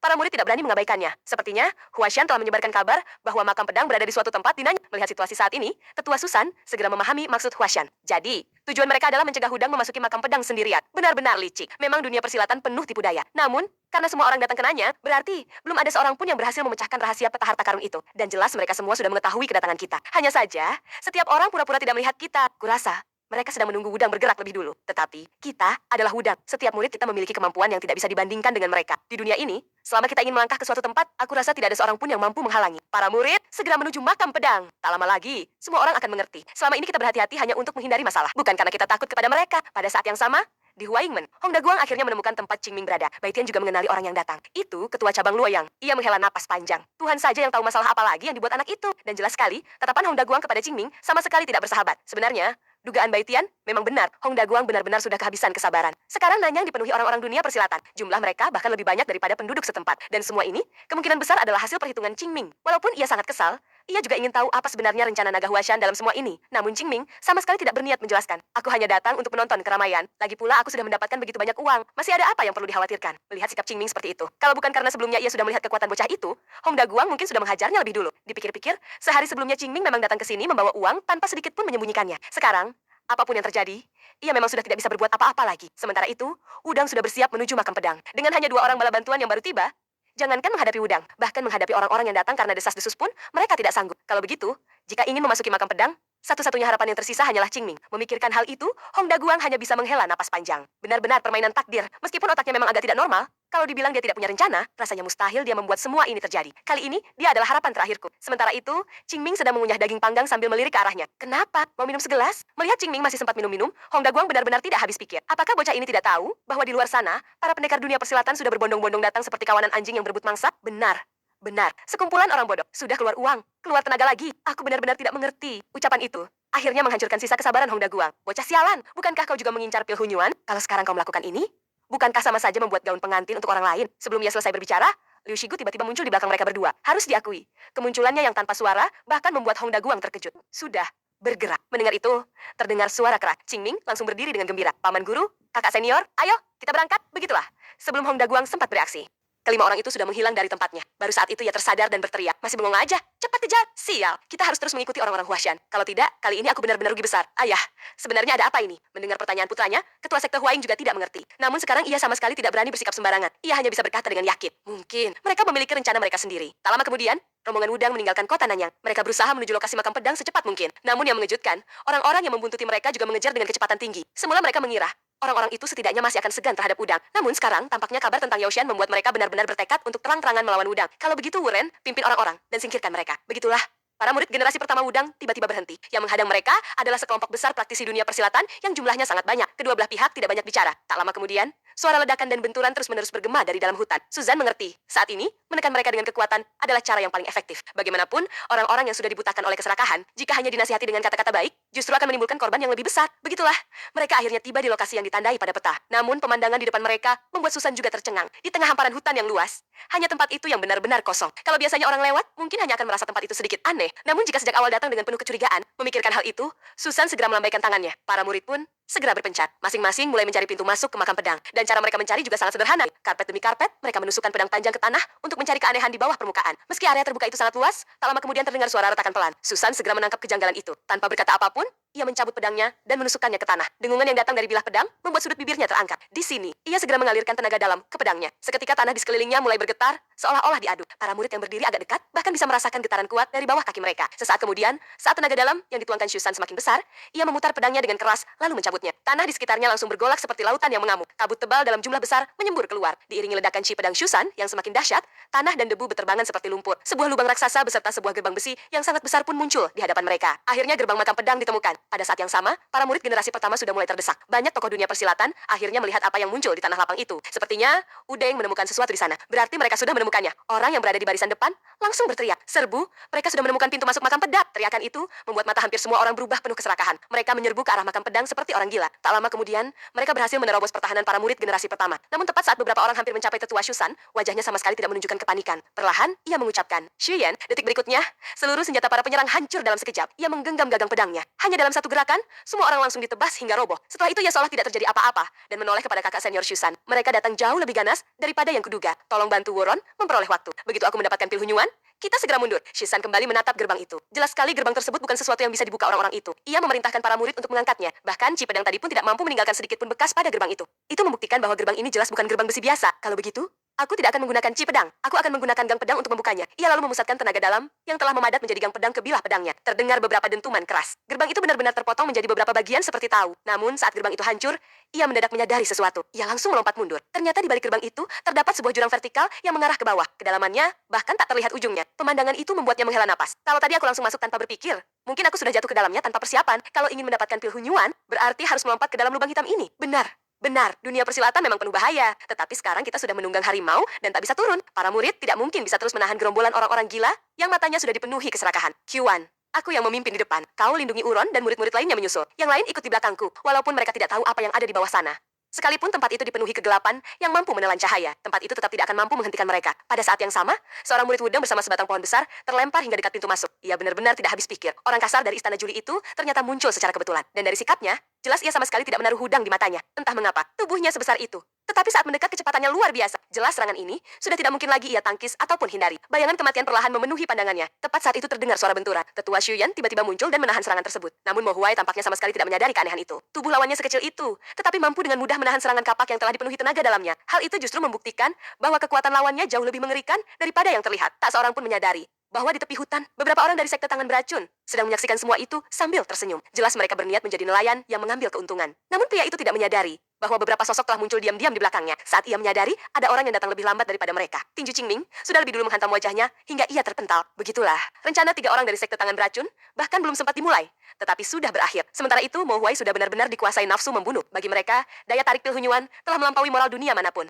Bahkan, setelah Xu Yuan berkali-kali berusaha menghentikannya, ia tetap tidak mampu membangunkan sedikit pun kewarasannya. Melihat itu, Xu Yuan akhirnya tidak lagi menahan diri. Pedang panjang yang semula kokoh, kini di tangannya berubah laksana aliran air yang lentur, namun tak pernah patah. Saat kapak raksasa kembali menghantam, seluruh kekuatannya seolah tenggelam ke dasar lautan. Namun Mo Huai tetap belum sadar. Ketika ia hendak menyerang lagi, Xu Yuan sudah muncul di belakangnya. Dengan satu tendangan keras, Mo Huai langsung diterbangkan oleh kekuatan lembut namun mendominasi itu. Pohon-pohon besar di hutan bahkan patah karena tubuhnya menghantamnya. Pemandangan itu begitu menggemparkan hingga hampir semua orang membeku. Yang tersisa hanyalah sosok tetua Xu Yuan yang berdiri laksana dewa perang. Buron, bawa murid-murid yang tersisa masuk ke dalam bangunan. Aku akan menahan mereka di belakang. Pemandangan itu membuat semua orang terdiam. Dengarkan baik-baik, tempat ini adalah wilayah yang lebih dulu diduduki Wudang. Siapapun yang ingin mengejar mereka atau memasuki makam pedang harus lebih dulu melewati pedang Wudang milikku. Kalau kalian yakin bisa mengalahkanku, silakan coba. Harus diakui, wibawa seorang tetua dari sekte pedang nomor 1 di dunia memang sedikit menarik kembali kewarasan orang-orang yang semula sudah diliputi kegilaan. Namun tidak semua orang di dunia persilatan gentar terhadap kekuatannya. 3 hantu pembantai adalah salah satunya. Pemilik makam pedang adalah Duo Jian Wuhan. Wudang hanya kebetulan menemukannya lebih dulu. Hanya karena itu, kalian ingin mengusir semua orang. Bukankah itu akan menjadi bahan tertawaan seluruh dunia persilatan? Setelah itu,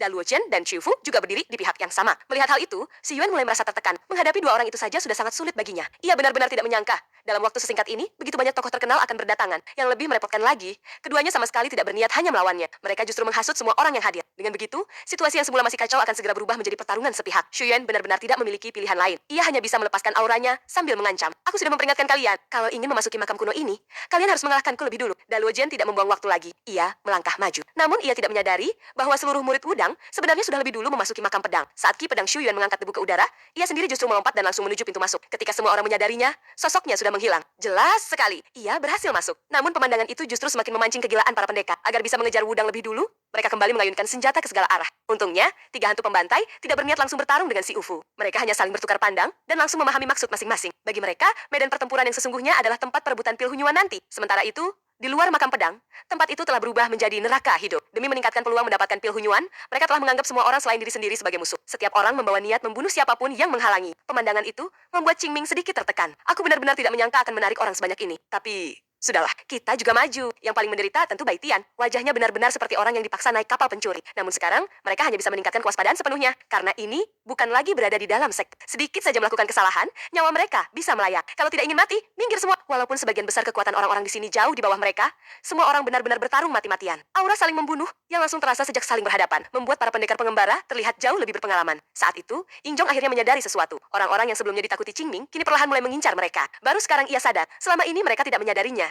Hanya karena Qingming membuka jalan di depan. Padahal mereka sebenarnya sudah berada di tengah neraka pembantaian. Injong adalah orang pertama yang benar-benar merasakan tekanan itu. Untungnya, tak lama kemudian Qingming sudah membawa mereka sampai di pintu masuk. Namun tiba-tiba Hong Daguang berteriak, "Dasar bajingan! Kalau mau mengambil keuntungan, bawa aku juga." Mendengar itu, Qingming hanya terdiam. Orang ini benar-benar terang-terangan membocorkan niatnya sendiri. Sebenarnya, Hong Daguang juga tidak punya pilihan. Murid-murid pengemis memang tersebar di seluruh negeri tengah. Namun dalam hal dasar ilmu bela diri, mereka memang tidak bisa dibandingkan dengan murid-murid 9 sekte besar. Akibatnya, sebagian besar anak buahnya sudah kehabisan tenaga saat tiba di sini. Kalau dipaksa menyerbu sekarang, sama saja seperti mengantarkan roti daging ke mulut anjing. Tetapi jika harus menyerah begitu saja atas kesempatan memasuki makam pedang, ia juga tidak rela. Tiba-tiba, terdengar ledakan keras dari depan. Saat mengangkat kepala, Qingming ternyata sudah kembali menerobos. Kenapa masih bengong? Berdiri di sana tidak akan membuatmu mendapat keuntungan. Hong Daguang kembali tercengang. Namun ia segera sadar. Masalahnya, para murid pengemis sudah kehabisan tenaga. Sekalipun Qingming sendirian melindungi mereka, menerobos kerumunan orang-orang buas itu tetap hampir mustahil. Qingming mulai kehilangan kesabaran. Dalam sekejap ia sudah muncul di depan rombongan Hong Daguang. Di hadapan tatapan polos para pengemis kecil, Qingming mengangkat mereka satu persatu, lalu melemparkannya. Pemandangan itu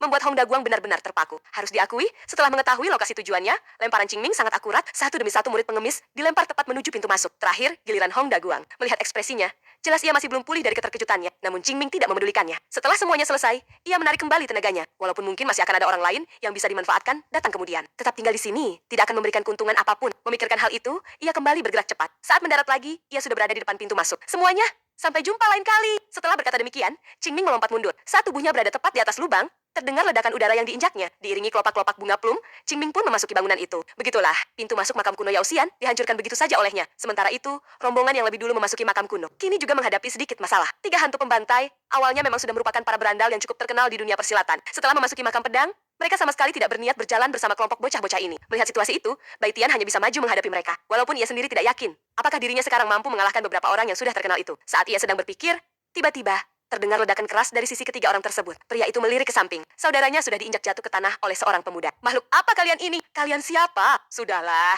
pokoknya hajar dulu. Begitulah, semua orang hanya bisa mendengar suara benturan bertubi-tubi dari belakang. Orang itu bahkan lebih mengerikan daripada harimau buas. Harus diakui, standar Qingming dalam menilai lawan memang sangat berbeda dengan orang biasa. Benar-benar monster. Melihat pria yang sudah dipukul hingga seperti segumpal daging, Bai Tian pun merasa sedikit iba kepada mereka. Bagaimanapun juga, tidak ada yang ingin menerima pukulan Qingming untuk kedua kalinya. Bahkan mereka sendiri sudah tidak ingat berapa kali dipukuli Qingming saat masih di Gunung Wa. Benar-benar langsung, tanpa basa-basi. Pernahkah kalian melihat seseorang yang memberi nama pada makamnya sendiri? Jelas otak Zhao Jie belum mampu memahaminya. Namun Ingjong segera menyadari masalahnya. Kalau benar dua jenuhan sendiri yang menamai makamnya sebagai bangunan, lalu sengaja menyebarkan nama itu. Apa sebenarnya tujuannya? Mendengar itu, Qingming mengangguk. Namun, ada satu hal yang pasti. Terlepas dari apakah tempat ini benar-benar makam Yao Xian atau bukan, tempat ini jelas bukan tempat biasa. Hong Daguang mulai khawatir. Dengan jumlah mereka yang sedikit, mungkin mereka tidak akan mampu menghadapi keadaan berikutnya. Ia mengusulkan mencari lebih banyak orang untuk bekerja sama menjelajahi bangunan itu lebih dulu. Namun, Qingming langsung menolaknya. Kita adalah kelompok terakhir yang masuk. Orang-orang yang punya otak, kemungkinan besar sudah lebih dulu bersekutu. Yang tersisa sekarang mungkin hanya para pendekar penyendiri. Lagi pula, Udang sudah lebih dulu mengambil kesempatan. Kemungkinan besar, sebagian besar orang sudah bekerja sama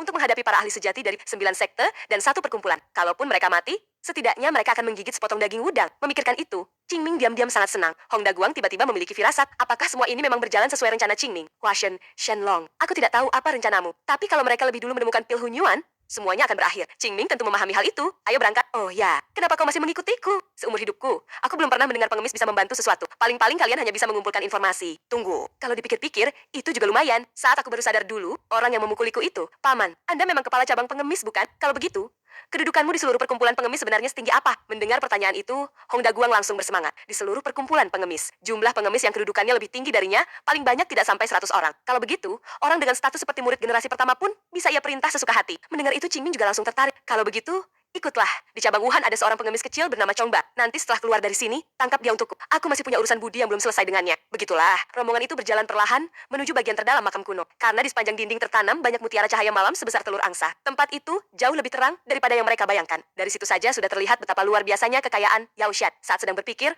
Hong Daguang tiba-tiba merasa tempat itu menjadi jauh lebih gelap. Ketika mendongak, ia melihat Qingming seperti bandit yang sedang memunguti satu demi satu mutiara itu. Dengan teknik Qinggong, gerakannya lincah seperti makhluk merayap. Ia mengupas semuanya tanpa tersisa. Seolah sama sekali tidak khawatir apakah orang-orang di depan sudah menemukan pil Hunyuan atau belum. Hong Daguang tiba-tiba terkejut. Mungkinkah dia bisa merasakan pergerakan udang dari sini? Aku sendiri hanya bisa samar-samar merasakan ada sekelompok orang di depan. Namun, sangat kabur. Tapi melihat ekspresinya, jelas. Dia sudah benar-benar mengetahui keberadaan mereka. Seorang bocah seperti ini. Benarkah?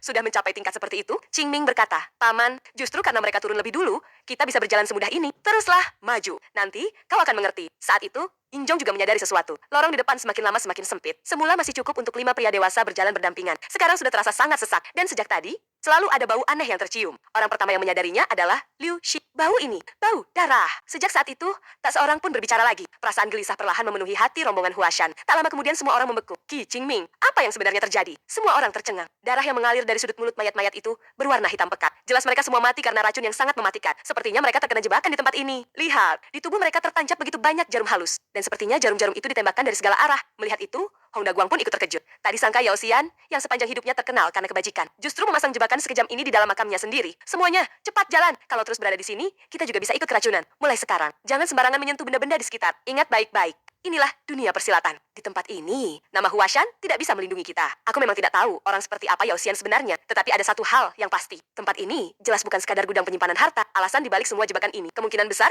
akan menentukan seberapa berbahayanya penjelajahan makam kali ini. Saat Qingming sedang berpikir, tiba-tiba secercah cahaya redup menarik perhatian Hong Daguang. Saat semua orang menoleh, pria itu ternyata sudah memanjat ke langit-langit. Tanpa ragu, ia langsung mencabut mutiara bercahaya merah yang tertanam di sana. Apa yang kau lakukan? Bukankah sudah kubilang, jangan sembarangan menyentuh benda aneh di tempat ini? Namun sebelum Qingming selesai memarahinya, seluruh lorong tiba-tiba bergetar hebat. Pemandangan itu membuat Hong Daguang ikut tercengang. Sial, jangan bilang seapes ini, aku sudah menjelaskannya dengan begitu jelas. Tapi kau tetap tidak mendengarkan. Bagaimana kau bisa bertahan hidup di dunia persilatan selama ini tanpa mencelakakan dirimu sendiri? Qingming terus memakinya. Hong Daguang sendiri hanya bisa mengeluh dalam hati. Tetapi saat mereka mendongak, wajah semua orang langsung berubah. Lorong itu runtuh dengan kecepatan yang jauh melampaui kemampuan mereka untuk berlari. Yang lebih buruk lagi, jalan di depan semakin menyempit, memaksa semua orang berlari dalam satu barisan. Dalam situasi seperti ini, Formasi semacam itu jelas menjadi ujian bagi sifat manusia. Memikirkan hal itu, Qingming pun naik pitam. Ia menendang Hong Daguang dengan keras. Tubuh si gendut melayang jauh ke depan, sebelum akhirnya berhasil menstabilkan diri dan terus berlari. Hong Daguang tahu, semua itu memang akibat ulahnya sendiri. Namun saat itu, Qingming justru melompat ke posisi paling belakang rombongan. Melihat itu, Ying Zhong langsung panik. Ia tak tahu apa lagi yang bisa dilakukan Qingming dalam keadaan seperti ini. Dan sekarang, selain terus berlari, mereka memang tak bisa berbuat apa-apa. Saat itulah, Zhao Jie menjadi orang pertama yang melihat secercah cahaya di kejauhan. Itu pasti ujung lorong ini. Melihat harapan itu, Bai Tian segera mengerahkan seluruh tenaganya untuk mendorong Hong Daguang yang hampir kehabisan tenaga. Lorong itu terlalu sempit. Sementara orang-orang di belakang sudah mulai putus asa. Namun tak seorang pun menyadari bahwa orang yang berada paling belakang tiba-tiba ditendang dari belakang. Tendangan itu begitu kuat hingga seluruh orang di depannya terdorong bertumpuk seperti susunan manusia. Tak seorang pun sempat menoleh. Mereka hanya merasakan dorongan dahsyat dari belakang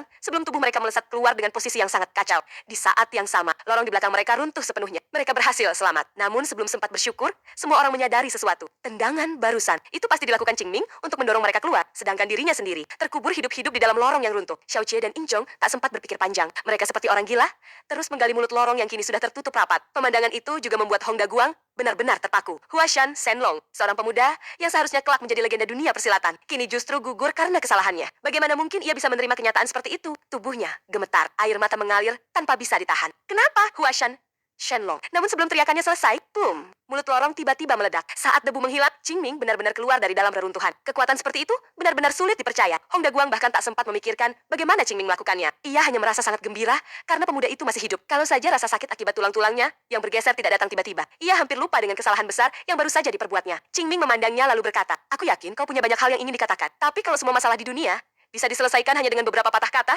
perang tidak akan pernah terjadi, bukan? Jadi, terimalah pukulanku dulu." Begitulah betapa tragis nasib Hong Daguang berikutnya.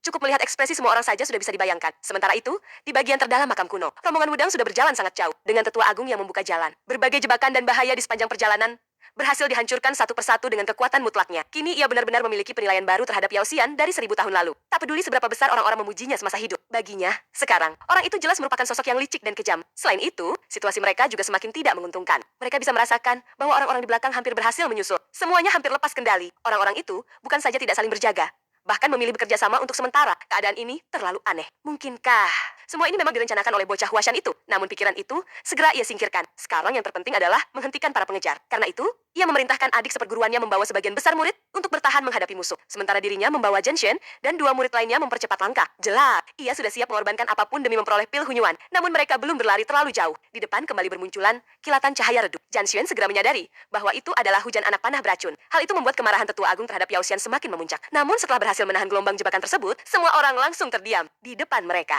muncul begitu banyak sosok hingga memenuhi lorong. Apa ini? Benar-benar gila. Aku sama sekali tidak merasakan sedikit pun tanda kehidupan dari tubuh mereka. Sial. Bahkan setelah mati pun, dia masih tidak membiarkan mereka beristirahat dengan tenang. Ya?